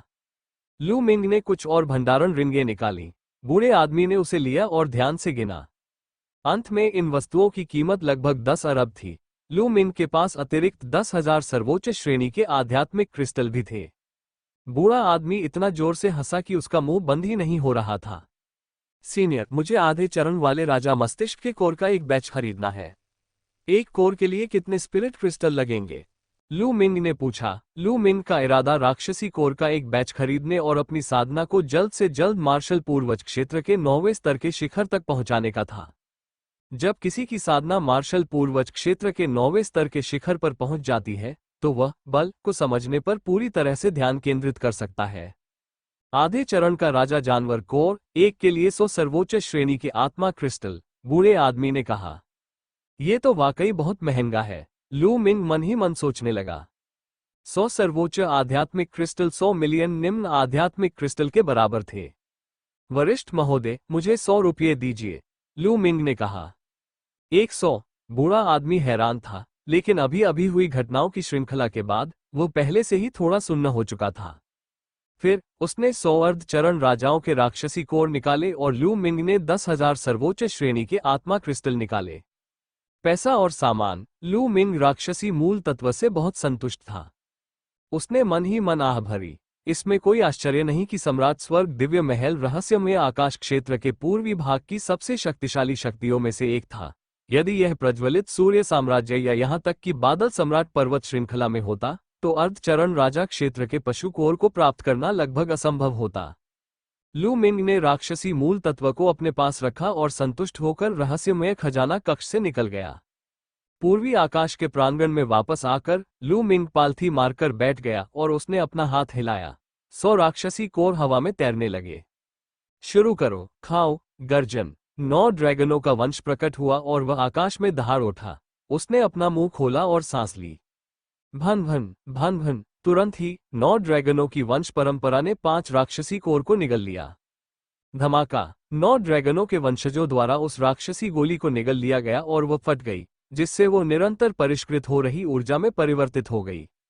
जब उनकी 9 ड्रैगन वंशानुक्रम वाली संतान राजा स्तर के 5वें चरण तक पहुंच गई, तो उनकी भक्षण और शोधन शक्ति कई गुना बढ़ गई। शोधन की गति भयावह थी। हुहु, राक्षसी मूल में मौजूद ऊर्जा, अशुद्धियां और हानिकारक पदार्थ लगातार शुद्ध हो रहे थे। शेष शुद्ध ऊर्जा का सार लगातार लू मिंग के शरीर में प्रवाहित हो रहा था। लू मिंग ने पूरी ताकत से वास्तविक युद्ध ड्रैगन तकनीक का प्रयोग किया और अगले स्तर में प्रवेश करने लगा। मूल रूप से वो पहले ही मार्शल पूर्वज क्षेत्र के 8वें स्तर के शिखर पर पहुंच चुका था। अब वो 9वें स्तर तक पहुंचने का प्रयास कर रहा था। धमाका धमाका। एक अर्ध स्तरीय राक्षसी राजा की राक्षसी गोली में अत्यंत सघन ऊर्जा समाहित थी। 9वें मार्शल पूर्वज क्षेत्र की बाधा धीरे धीरे कम होने लगी। काफी नहीं है, मुझे 5 और 2। 9 ड्रैगन वंश ने अपना मुंह खोला और 5 अन्य दानव कोर को निगल लिया। धमाका। पैंगबो की ऊर्जा लू मिंग के शरीर में प्रवाहित हुई। लू मिंग का शरीर कांप उठा और उसने 9वीं श्रेणी के मार्शल पूर्वज क्षेत्र की बाधा को पार कर लिया। वो मार्शल पूर्वज क्षेत्र के 9वें स्तर पर पहुंच चुका था। आगे बढ़ो, चलो मार्शल पूर्वज क्षेत्र के 9वें स्तर के शिखर की ओर तेजी से बढ़ते हैं। लू मिंग की आंखें जल रही थीं क्योंकि वो अर्ध राक्षसी राजाओं के राक्षसी मूलों को लगातार खा रहा था।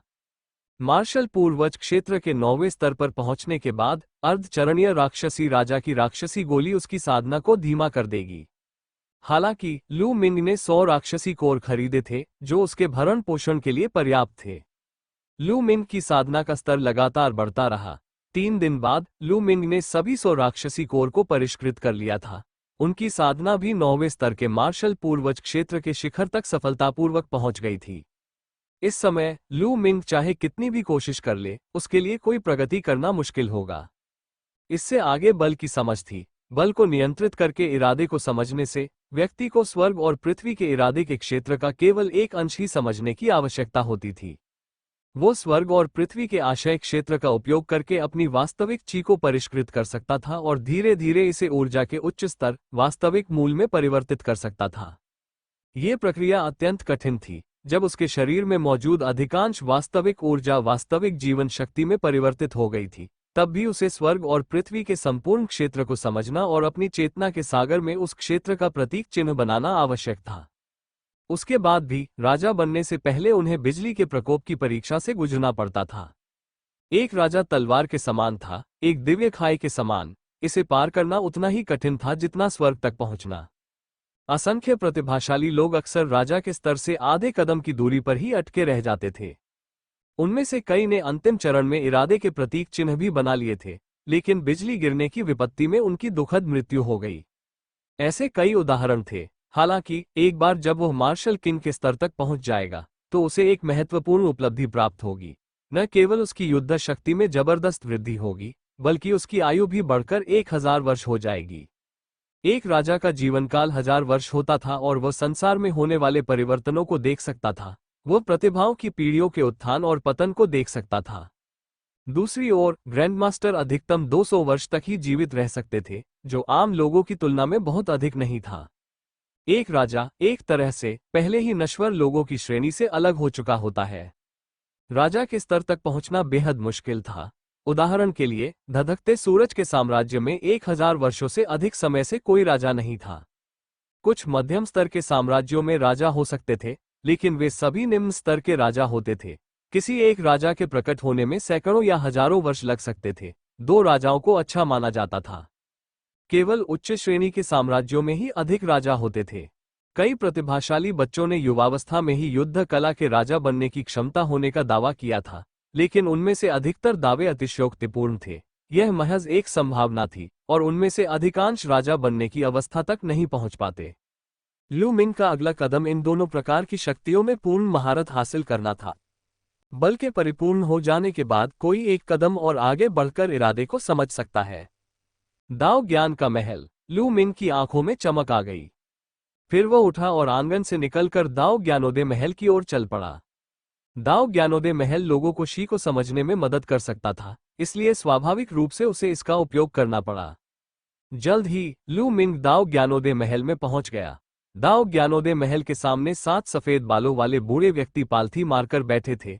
उनमें से प्रत्येक साधारण बूढ़े व्यक्ति की तरह दिख रहा था। उनसे कोई विशेष आभा नहीं निकल रही थी और वे 7 साधारण बूढ़े व्यक्तियों जैसे ही लग रहे थे। हालांकि लू मिंग ने उसे कम आंकने की हिम्मत नहीं की। दाव ज्ञान महल की रक्षा करने वाले निश्चित रूप से मार्शल किंग स्तर के विशेषज्ञ थे। वे अभी साधारण दिख सकते हैं, लेकिन एक बार जब वे विस्फोट करेंगे तो निश्चित रूप से धरती हिल जाएगी।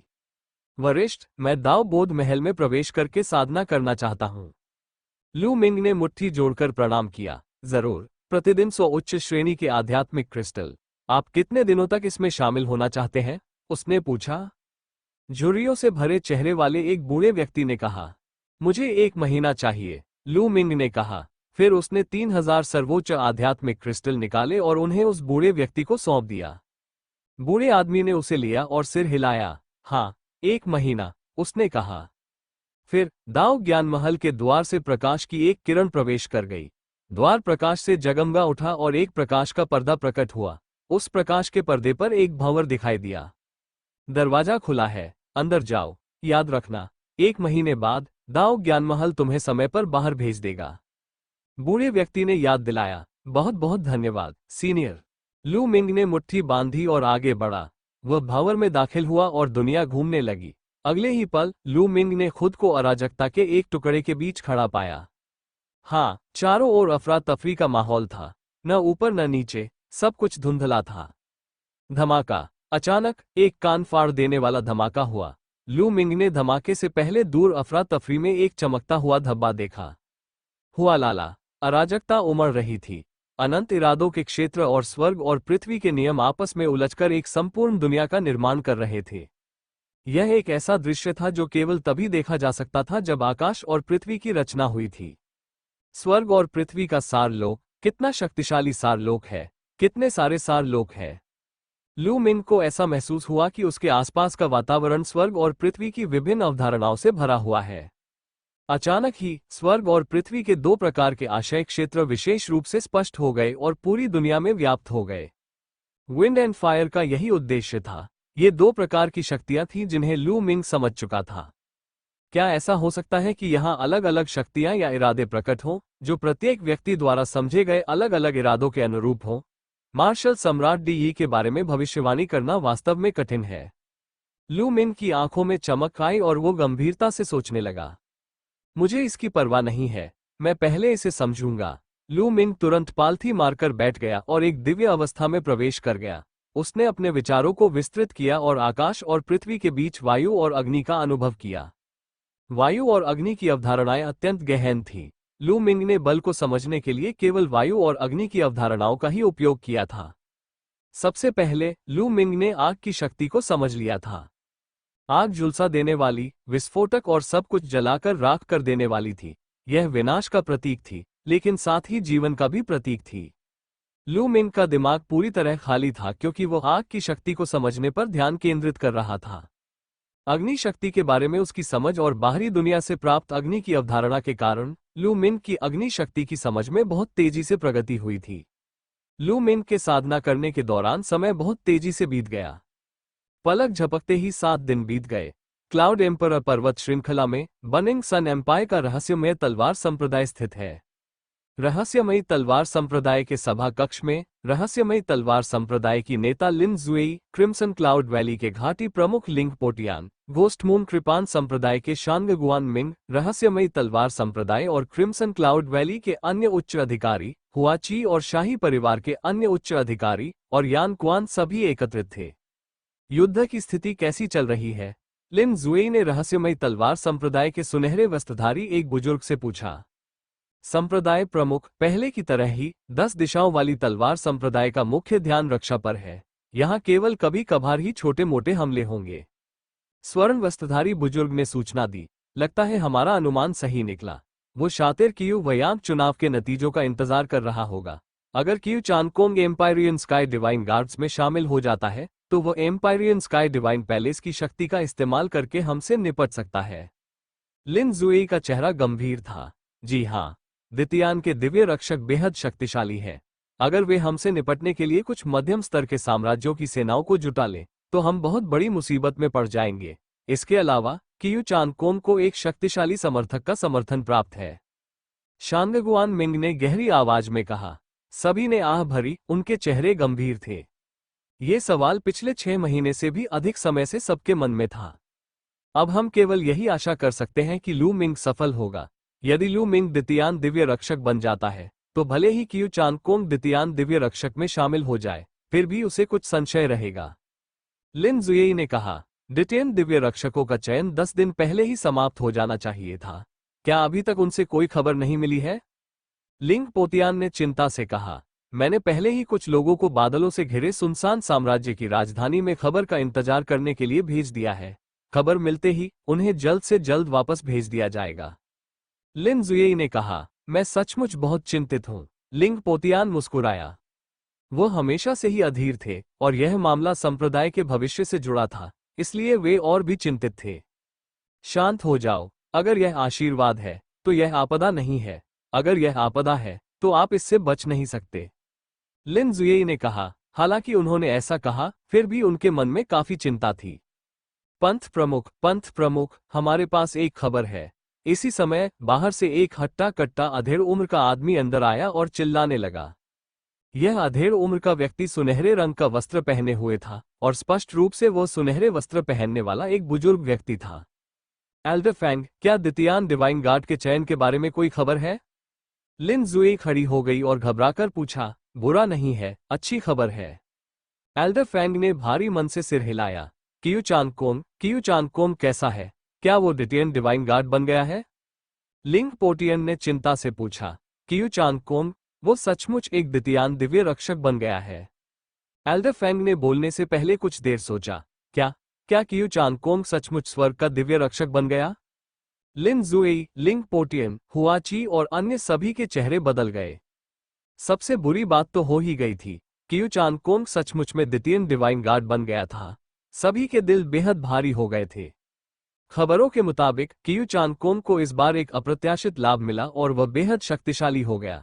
वह न केवल सम्राट आकाश का दिव्य रक्षक बना, बल्कि उसने अंतिम चरण भी पार कर लिया और पूर्वी आकाश के दिव्य रक्षकों के युद्ध में भाग लिया।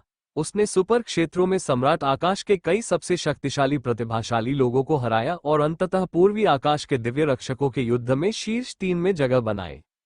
एल्डर फैंग ने कहा। क्या? सबके चेहरे बदल गए। धमाका। सभी लोग अपनी सांसों पर काबू नहीं रख पा रहे थे और अपनी कुर्सियों से उठ खड़े हुए। उनके चेहरे पीले पड़ गए थे और वे बेहद दयनीय दिख रहे थे। ये कैसे हो सकता है? ये सब कैसे हुआ? लिन जुएई बार बार वही शब्द दोहरा रही थी। वो इस खबर को स्वीकार नहीं कर पा रही थी। लिंग पोतियान, हुआची और अन्य लोगों के चेहरे पर भी कुरूप भाव थे। कियू चानकोंग इतना शक्तिशाली कैसे हो सकता है? ये कैसे संभव है? कई लोगों ने अविश्वास से गुर्राया। वे सचमुच चाहते थे कि वे सपना देख रहे हों। कियू चानकोंग न केवल द्वितीयन दिव्य रक्षकों में शामिल हुआ था, बल्कि उसने पूर्वी स्वर्ग दिव्य रक्षकों के लिए हुए युद्ध में भी भाग लिया था और यहां तक कि शीर्ष 3 में जगह भी बना ली थी। यह अविश्वसनीय था। साथ ही ये सभी के लिए एक बड़ा झटका था। कियू चानकोंग इतना शक्तिशाली था, इसलिए उसे स्वर्ग के दिव्य महल में और भी महत्वपूर्ण पद पर नियुक्त किया जाना निश्चित था। उसकी प्रतिष्ठा और शक्ति भी निश्चित रूप से और अधिक बढ़ जाती। यह उसके गुरु की ही देन होगी, बिल्कुल होगी। गुरु की मदद के बिना कियू चांगकोंग इस स्तर तक कैसे पहुंच सकता था? शाही परिवार के एक बूढ़े चाचा ने धीमी आवाज में गुर्राते हुए कहा। वे अनिच्छा से भरे हुए थे। अब जबकि कियू चांगकोंग इस स्तर तक पहुंच चुका था, शाही परिवार कभी भी बदला नहीं ले पाएगा। टकराना। लिन जुएई मानो अपनी सारी शक्ति खो बैठी थी। वो कुर्सी पर भारी मन से बैठ गई, उसकी आंखों में निराशा की झलक थी। अगर इतने बड़े क्षेत्र के सबसे शक्तिशाली प्रतिभाशाली लोग भी कियू चांगकोंग का मुकाबला नहीं कर सकते, तो वे कैसे पलटवार कर सकते हैं? वो प्रतिरोध करने के लिए किस चीज का इस्तेमाल कर सकता था? ठीक है, संप्रदाय के नेता और बाकी सभी लोग, मेरी जानकारी अभी पूरी नहीं हुई है। सभी के चेहरों पर भाव देखकर एल्डर फैंग ने जल्दी से कहा। क्या अभी तक आपकी बात खत्म नहीं हुई? क्या ऐसा हो सकता है कि कियू चांगकोंग कुछ और भी चौंकाने वाला करने वाला हो? लिंग पोटियन ने पूछा। बात वो नहीं है, बात लू मिंग की है। एल्डर फैंग ने कहा। ओह, क्या लू मिंग डिटियन डिवाइन गार्ड्स में शामिल हो गया है? हुआ चिकियांग ने हौसला बढ़ाते हुए पूछा। जी हाँ, लू मिंग वाकई एक प्रतिभाशाली व्यक्ति है। उसने सफलतापूर्वक द्वितीयान डिवाइन गार्ड में प्रवेश कर लिया। मैंने सुना है कि सम्राट यून के 36 साम्राज्यों में से केवल 3 ही द्वितीयान डिवाइन गार्ड में शामिल हुए थे। एल्डर फैंग ने बड़े गर्व से कहा। लू मिंग ने द्वितीयन डिवाइन गार्ड्स में शामिल हो गया है। हाँ, मुझे पता था, वो जरूर सफल होगा। हुआ ची की आंखें चमक उठी और वो मुस्कुराया। वो लू मिंग के लिए खुश था। हालांकि बाकी लोग बिल्कुल भी खुश नहीं थे। अगर उन्होंने कियू चांगकोंग के बारे में पहले सुना होता तो वे बेहद उत्साहित होते, लेकिन अब वे खुश नहीं रह सकते थे। साधारण द्वितीयन दिव्य रक्षक उन प्रतिभाशाली लोगों से कहीं हीन थे जो पूर्वी आकाश के दिव्य रक्षकों के लिए प्रतिस्पर्धा कर सकते थे। दोनों में कोई तुलना ही नहीं थी। इसके अलावा कियू चांगकोंग शीर्ष 3 में शामिल हो चुका था। उसकी व्यक्तिगत युद्ध क्षमता न केवल सामान्य एम्पायरियन हेवंस डिवाइन गार्ड से कहीं अधिक थी, बल्कि उसका रुतबा और अधिकार भी कहीं अधिक था। उसे लू मिंग से बिल्कुल भी चिंता करने की जरूरत नहीं थी। वे अब भी चिंताजनक स्थिति में थे। लू मिंग सचमुच एक अद्वितीय प्रतिभावान व्यक्ति है। ये सोचकर आश्चर्य होता है कि वह एम्पायरियन हेवनली डिवाइन गार्ड बन सकता है। उसे धधकते सूरज के साम्राज्य में 1000 वर्षों में एक बार प्रकट होने वाली प्रतिभा कहा जा सकता है। कितना अफसोस कि उसकी मुलाकात कियू चांगकोंग से हुई। लिन जुएई ने आह भरी। संप्रदाय प्रमुख, सभी लोग, मेरी जानकारी अभी पूरी नहीं हुई है। लू मिंग ने यूं ही द्वितीयान दिव्य रक्षकों को ज्वाइन नहीं किया है। एल्डर फैंग ने बोलना जारी रखा। अरे, क्या ऐसा हो सकता है कि लू मिंग ने भी अंतिम चरण पार कर लिया हो और पूर्वी आकाश के दिव्य रक्षकों के लिए लड़ाई में भाग लिया हो? लिन जुएई, लिंग पोतियान, हुआची और अन्य लोगों की आंखें चमक उठी। हालांकि तर्क ने उन्हें बताया कि यह लगभग असंभव था क्योंकि यह बहुत कठिन था, फिर भी उन्हें उम्मीद थी कि यह वास्तविक होगा और कोई चमत्कार होगा।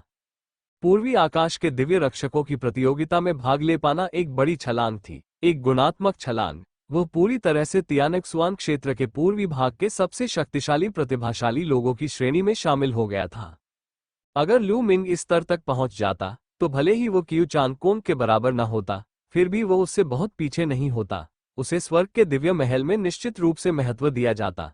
कियू चांगकोंग को कुछ हद तक संशय होता और उनके बीच बातचीत की गुंजाइश होती। घटनास्थल पर मौजूद सभी लोग उम्मीद भरी निगाहों से एल्डर फैंग की ओर देख रहे थे, आशा कर रहे थे कि वो सिर हिलाकर सहमति देंगे। एल्डर फैंग ने सिर हिलाया। बिल्कुल सही। लू मिंग ने न केवल अंतिम दौर पास किया, बल्कि उसने द्वितीयन दिव्य रक्षकों के लिए हुई लड़ाई में भी भाग लिया, यहां तक कि उसकी जान भी चली गई। हा, लू मिंग ने आखिरकार आखिरी स्तर पार कर लिया। बहुत बढ़िया, मैंने उसके बारे में गलत अनुमान नहीं लगाया था। अब सर्वव्यापी तलवार संप्रदाय को हमें नष्ट करने की कोशिश करने से पहले 2 बार सोचना पड़ेगा। एल्डर फैंग के वाक्य पूरा करने से पहले ही लिंग पोटियान पागलों की तरह हंसने लगा। उसका चेहरा खुशी से लाल हो गया था और उसकी दाढ़ी भी खड़ी हो गई थी। बिल्कुल सही, लू मिंग एक प्रतिभाशाली व्यक्ति है। उस समय मैं उसके बारे में गलत सोच रहा था। लिन जुई ने भी आह भरी, लेकिन उसकी आंखें भी परमानंद से भरी हुई थीं। मुझे पता था, लू मिंग जरूर चमत्कार करेगा। हुआ ची का चेहरा भी परमानंद से भर गया था। बाकी सब लोग भी मुस्कुरा रहे थे और बेहद उत्साहित थे। पहले उन्हें उम्मीद नहीं थी कि लू मिंग वास्तव में इस स्तर तक पहुंच सकता है। यह वाकई बहुत अच्छी खबर है। हाँ हाँ, कोई तो ये खुशखबरी बूढ़े मास्टर लू और मैडम लू को बता दो। लिन जुएई हंसे। एक पल रुकिए, संप्रदाय के नेता, मेरी बात अभी खत्म नहीं हुई है। एल्डर फैंग ने फिर से चीख मारी। पूरा इलाका फिर से शांत हो गया। मैंने कहा, भाई, तुम बड़े आदमी हो, क्या तुम एक ही बार में सब कुछ नहीं कह सकते? इतना टालमटोल मत करो। लिंग पोटियन ने पुकारा। पंथ के गुरु लिंग, मैं अभी यही कहना चाहता था, लेकिन आपने मुझे बीच में ही रोक दिया। एल्डर फैंग ने कड़वे भाव से कहा, हे, क्या तुम अभी कुछ ज्यादा ही उत्साहित नहीं हो गए थे? लिंग पोतियान मुस्कुराया। ठीक है, एल्डर फैंग, अगर कोई और खबर हो तो कृपया हमें बताएं। लिन जुएई ने कहा, जी हाँ, संप्रदाय के गुरुजी, ये लू मिंग के बारे में है। उन्होंने न केवल पूर्वी आकाश के दिव्य रक्षकों के लिए हुए युद्ध में भाग लिया, बल्कि अंत में पूर्वी आकाश के दिव्य रक्षकों का सिंहासन भी जीत लिया। एल्डर फैंग ने सिर हिलाया और एक ही सांस में उसे खबर बता दी। जब उसने अपना काम समाप्त किया तो उसे लगा कि माहौल ठीक नहीं है। सन्नाटा, चारों ओर पूर्ण सन्नाटा था। सांस लेने की आवाज भी सुनाई नहीं दे रही थी। सभी लोग अचंभित होकर बड़े फैंग को स्तब्ध अवस्था में देखते रहे। एल्डर फैंग ने कड़वी हंसी हंसी। उन्हें सबकी ऐसी ही प्रतिक्रिया की उम्मीद थी। जब उन्होंने पहली बार यह खबर सुनी थी, तब उनके चेहरे पर भी यही भाव थे। वास्तव में तब तो और भी ज्यादा थे। पूर्वी आकाश के दिव्य रक्षक। क्या आप कह रहे हैं कि लू मिंग ने पूर्वी आकाश के दिव्य रक्षकों पर कब्जा कर लिया है? काफी देर बाद लिन जुएई ने सबसे पहले प्रतिक्रिया दी और अविश्वास से पूछा, भाई, क्या यह खबर सच है? आप हमसे झूठ तो नहीं बोल रहे? लिंग पोतियान ने अचंभित होकर पूछा। उसे यकीन ही नहीं हो रहा था। ये सच है। निर्जन साम्राज्य के शाही परिवार ने इस खबर की पुष्टि कर दी है। वे बधाई देने के लिए लोगों को भी भेज सकते हैं। एल्डर फैंग ने कहा। लिन जुएई, लिंग पोतियान, हुआची और अन्य लोगों ने एक दूसरे की ओर देखा। वे एक दूसरे की आंखों में अवर्णनीय उत्साह देख सकते थे। पूर्वी आकाश के दिव्य रक्षक, पूर्वी आकाश के दिव्य रक्षक, हा, अब 10 दिशाओं की तलवार संप्रदाय क्या करेगी? लिंग पोटियन जोर से हंस पड़ी। अद्वितीय प्रतिभा, अद्वितीय प्रतिभा। शांगगुआन मिंग ने आह भरी। हुआची और लू मिंग के साथ अच्छे संबंध रखने वाले लोग, जैसे कि यान लैन, इतने उत्साहित थे कि वे कांप रहे थे। लैन के सदस्य, आपकी पसंद अच्छी है। इस बार आपके पास उम्मीद है। यान लैन ने आह भरी। लू मिंग, मुझे उम्मीद नहीं थी कि तुम इस मुकाम तक पहुंच जाओगे। यान क्वान ने भी मन ही मन आह भरी। उन्हें इस बात की खुशी थी कि उन्होंने लू मिंग की 10 साल तक मदद करने का फैसला किया था। लू मिंग की प्रतिभा को देखते हुए उन्हें विश्वास था कि लू मिंग बहुत जल्द उनसे आगे निकल जाएगा। वास्तव में लू मिंग उनसे आगे निकल चुका था। भविष्य में संभवतः उन्हें लू मिंग की मदद की आवश्यकता पड़ेगी। घटनास्थल पर हर कोई बेहद उत्साहित था। वे अपनी भावनाओं को व्यक्त करने के लिए लगभग चिल्लाने ही वाले थे। वे सपने में भी यह नहीं सोच सकते थे कि लू मिंग वास्तव में पूर्वी आकाश के दिव्य रक्षकों का पदभार संभाल सकता है। यह ऐसा था मानो कई विशाल क्षेत्रों के सबसे प्रतिभाशाली लोगों को कुचल दिया गया हो। पूर्वी आकाश के दिव्य रक्षकों के लिए लड़ने में सक्षम होना पहले से ही अकल्पनीय था। पूर्वी आकाश के दिव्य रक्षकों के लिए लड़ना तो दूर की बात है। इस बार लू मिंग को निश्चित रूप से एक महत्वपूर्ण पद पर नियुक्त किया जाएगा।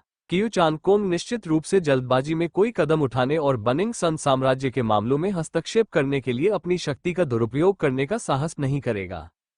पंथ प्रमुख। इसी क्षण चांदी के वस्त्र पहने एक बुजुर्ग व्यक्ति अंदर आ दौड़ा। क्या बात? लिन जुएई अच्छे मूड में थी और मुस्कुराते हुए उसने पूछा। संप्रदाय के नेता, क्लाउड डिसोलेट एम्पायर का शाही परिवार बधाई देने के लिए यहां आया है। चांदी के वस्त्र पहने बुजुर्ग ने कहा। उन्हें इस खबर की जानकारी नहीं थी और वे थोड़ा हैरान थे। उन्हें नहीं पता था कि अंधकार में साम्राज्य का शाही परिवार क्यों आया है। सम्राट यून के 36 साम्राज्यों में से क्लाउड डिसोलेट साम्राज्य निस्संदेह सबसे शक्तिशाली था। ये ब्लेजिंग सन साम्राज्य से 10 गुना से भी अधिक शक्तिशाली था। वो सचमुच आ गया है। जल्दी जाओ और उसका स्वागत करो। लिन जुएई झटपट उठ खड़ी हुई। बाकी लोगों ने भी उनका अनुसरण किया। जब वे रहस्यमयी तलवार संप्रदाय के पर्वतीय द्वार पर पहुंचे, तो उन्होंने वहां दर्जनों लोगों को देखा। वहां कुल मिलाकर 30 से अधिक लोग थे, जो सभी हवा में खड़े थे। निस्संदेह वे सभी युद्ध कला के पूर्व स्तर के शक्तिशाली योद्धा थे। सबसे आगे चल रहे व्यक्ति ने ड्रैगन का चोला पहना हुआ था और उससे एक शक्तिशाली आभा निकल रही थी। वह अर्धराजा था। क्लाउड डिसोलेट एम्पायर के सम्मानित अतिथि आ गए हैं। आपका स्वागत न कर पाने के लिए क्षमा करें। लिन जुएई ने झट से अपनी मुठियां जोड़ ली। आप मिस्टिक एसेंस स्वॉर्ड सेक्ट के सेक्ट लीडर लिन होंगे। हाँ, इतनी विनम्रता की कोई जरूरत नहीं है। मैं क्लाउड डिसोलेट एम्पायर का चीफ किंग हूँ और सेक्ट लीडर लिन को बधाई देने आया हूँ। मैंने सुना है कि लू मिंग रहस्यमयी तलवार संप्रदाय से है। मुझे उम्मीद नहीं थी कि रहस्यमयी तलवार संप्रदाय में लू मिंग जैसा प्रतिभाशाली व्यक्ति होगा। उसने पूर्वी स्वर्ग के दिव्य रक्षकों को जीत लिया और बादल सम्राट के 36 राज्यों की प्रतिष्ठा और ख्याति को बहुत बढ़ा दिया। उसने बादल सम्राट पर्वत श्रृंखला की प्रतिष्ठा भी बढ़ाई है, इसलिए मैं उसे बधाई देने आया हूँ। बाढ़ के अजगर वाले वस्त्र पहने अधेड़ उम्र के व्यक्ति ने कहा। लिन जुएई और अन्य लोग बेहद उत्साहित थे। पहले जब एल्डर फैंग ने यह बात कही थी तब वे बेहद उत्साहित तो थे, लेकिन साथ ही साथ इस बात से भी डरे हुए थे कि कहीं खबर में कोई गलती न हो जाए। लेकिन अब जब क्लाउड डिसोलेट एम्पायर के राजकुमार भी स्वयं बधाई देने आए हैं, तो निश्चित रूप से कोई गलती नहीं है। महामहिम, कृपया अंदर आइए। कोई आपके स्वागत के लिए भोज तैयार करे। लिन जुएई ने जोर से आदेश दिया। हाँ, तुरंत ही कोई उस आदेश का पालन करने के लिए चला गया।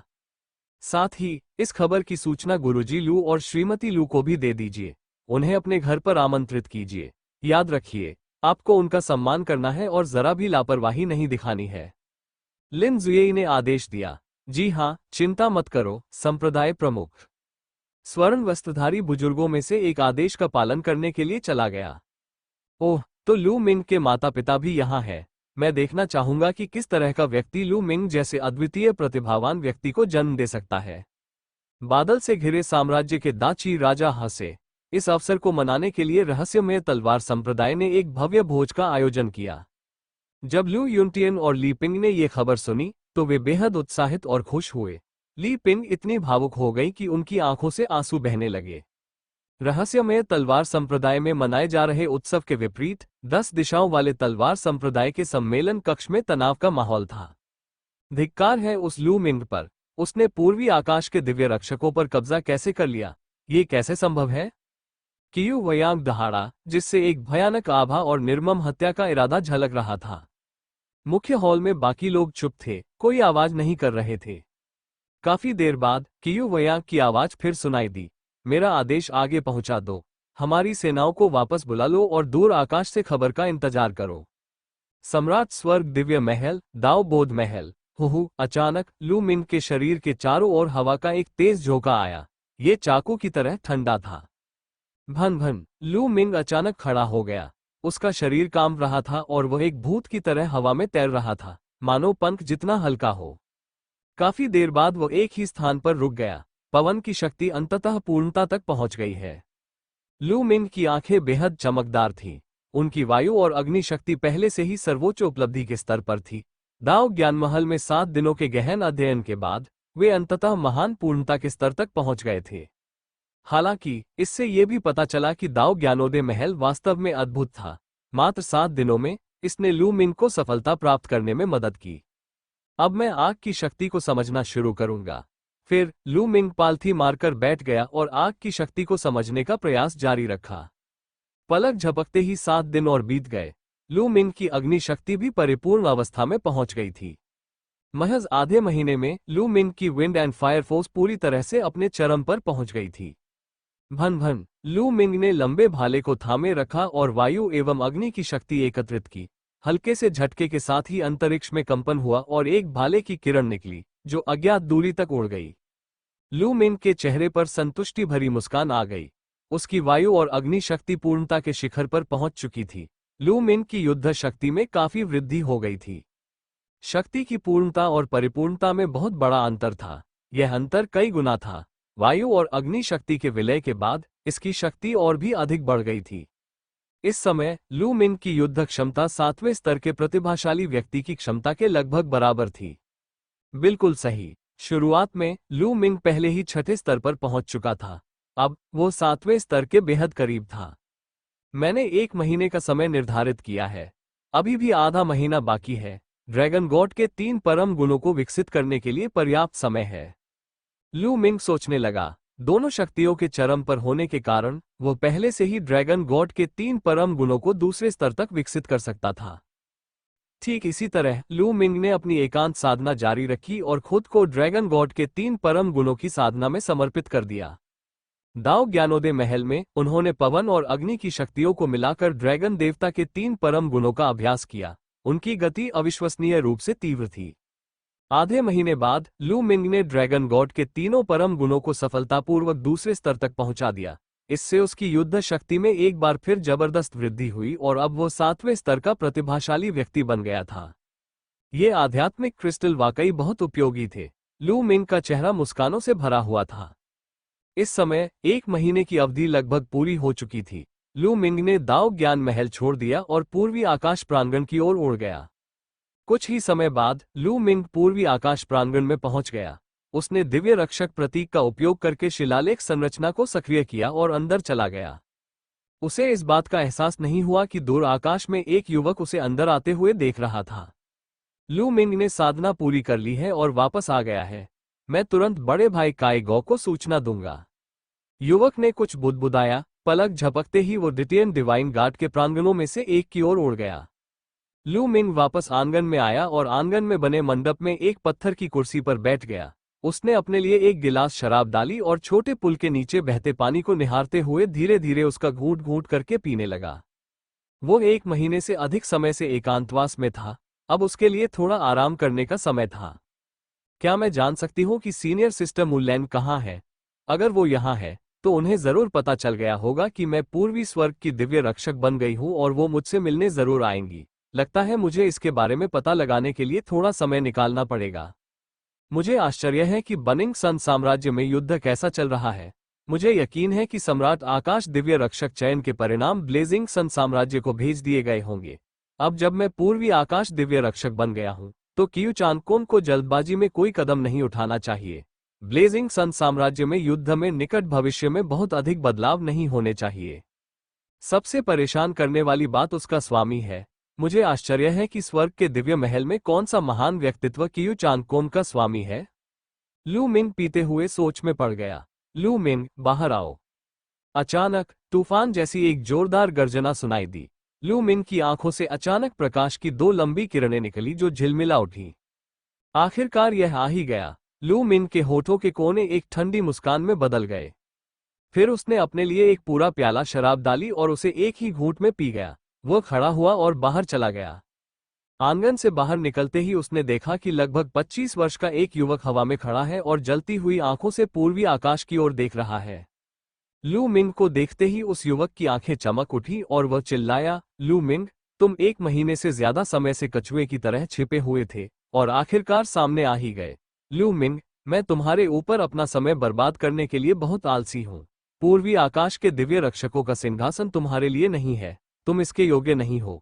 अब इसे मुझे दे दो, वरना तुम खुद को ही अपमानित करोगे।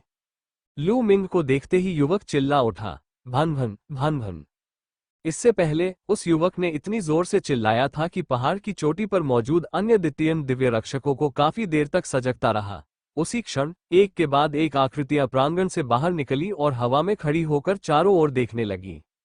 ये है काई गो आखिरकार लू मिंग को चुनौती देने जा रहा है। काई गो एक अर्धचरण शून्य देवलोक का योद्धा है। वह नांटियन दिव्य रक्षकों के युद्ध में पराजित हुआ था। उसकी युद्ध शक्ति अत्यंत भयावह है। लू मिंग खतरे में है। इस बार पूर्व में बहुत कम ही स्वामी थे, यहां तक कि एक आधा राजा भी नहीं था। लू मिंग को पूर्वी आकाश के दिव्य रक्षकों का सिंहासन केवल संयोगवश ही प्राप्त हुआ। बिल्कुल सही, चारों दिव्य रक्षकों का पद योग्य व्यक्तियों के लिए है। साई गो के लिए उसे चुनौती देना और पूर्वी आकाश के दिव्य रक्षकों का सिंहासन ग्रहण करना उचित ही है। आसपास मौजूद द्वितीय दिव्य रक्षकों ने जोशपूर्वक चर्चा की। कियू चांगकोंग और जांग शेंग भी भीड़ में दिखाई दिए। 1 महीने से अधिक समय बीतने के बाद उनके घाव ठीक हो गए थे और वे अपने द्वारा उत्पन्न दुर्भाग्य पर खुशी मना रहे थे। हा, लू मिंग, अगर तुमने पूर्वी आकाश के दिव्य रक्षकों का पदभार संभाल लिया है तो क्या हुआ? क्या वो फिर भी तुमसे छीन नहीं लिया जाएगा? हा। कियू चांगकोंग मन ही मन हंस पड़ा। मुझे बाकी 3 दिशाओं की इतनी शक्ति की उम्मीद नहीं थी। अच्छा हुआ कि मुझे पूर्वी आकाश के दिव्य रक्षक नहीं मिले, वरना बैठने से पहले ही वे मुझसे छीन लिए जाते। हा। जांग शेंग भी ठंडी हंसी हंस रहा था। आप कौन है? लू मिंग ने स्वाभाविक रूप से दूसरों की बातचीत सुनी। उसने जानबूझकर सवाल पूछा। मेरा नाम काई गो है, लू मिंग। मैं तुम्हें सलाह देता हूं कि तुम स्वयं ही पूर्वी आकाश के दिव्य रक्षकों को छोड़ दो। काई गो ने कहा, जैसा कि उम्मीद थी, तुम एक अच्छे कुत्ते हो। मैं सोचता हूं, तुम इतनी छोटी सी बात के लिए मेरे घर क्यों आए? लू मिंग ने अपने होंठ सिकोड़ लिए। बाकी सबने एक दूसरे की तरफ देखा। काइगो की आंखें लाल हो गईं और उसके अंदर एक निर्मम हत्या का भाव उमड़ आया। उसका चेहरा गुस्से से विकृत हो गया और वह दहाड़ते हुए बोला, लू मिंग, तू छोटा कमीना, तूने क्या कहा? तू मौत को दावत दे रहा है, तू मौत को दावत दे रहा है। मैं तुझे जाने ही वाला था, पर अब तू मर चुका है। लू मिंग ने तो सार्वजनिक रूप से उसे कुत्ता कहने की हिम्मत ही कर ली। वो मरने लायक ही था। तुम तो बस एक कुत्ते हो। इतना जोर से मत भौंको। तुम बस मुझे चुनौती देना चाहते हो, है ना? ठीक है, मैं तुमसे लड़ने के लिए तैयार हूं। कल सुबह हम दिव्य रक्षक युद्ध मंच पर लड़ेंगे। लू मिंग ने जोर से कहा। उसकी आवाज स्पष्ट और बुलंद थी और दूर दूर तक गूंज उठी। सभी लोग अचंभित रह गए। उन्हें उम्मीद नहीं थी कि लू मिंग इतनी आसानी से मान जाएगा। काय गौ भी एक पल के लिए स्तब्ध रह गया। फिर उसने एक ठंडी और क्रूर मुस्कान बिखेरी और कहा, ठीक है छोटे कमीने, मैं तुझे एक और दिन जीने दूंगा। तो फिर दफा हो जाओ, कुत्ते। लू मिंग ने उदासीनता से कहा। आप जीतते हैं। काय गौ ने अपने दांत इतनी जोर से भींचे कि उसे लगभग आंतरिक चोटें आ गईं। अब तुम बोलने वाले हो। कल कल मैं तुम्हें रुला दूंगा।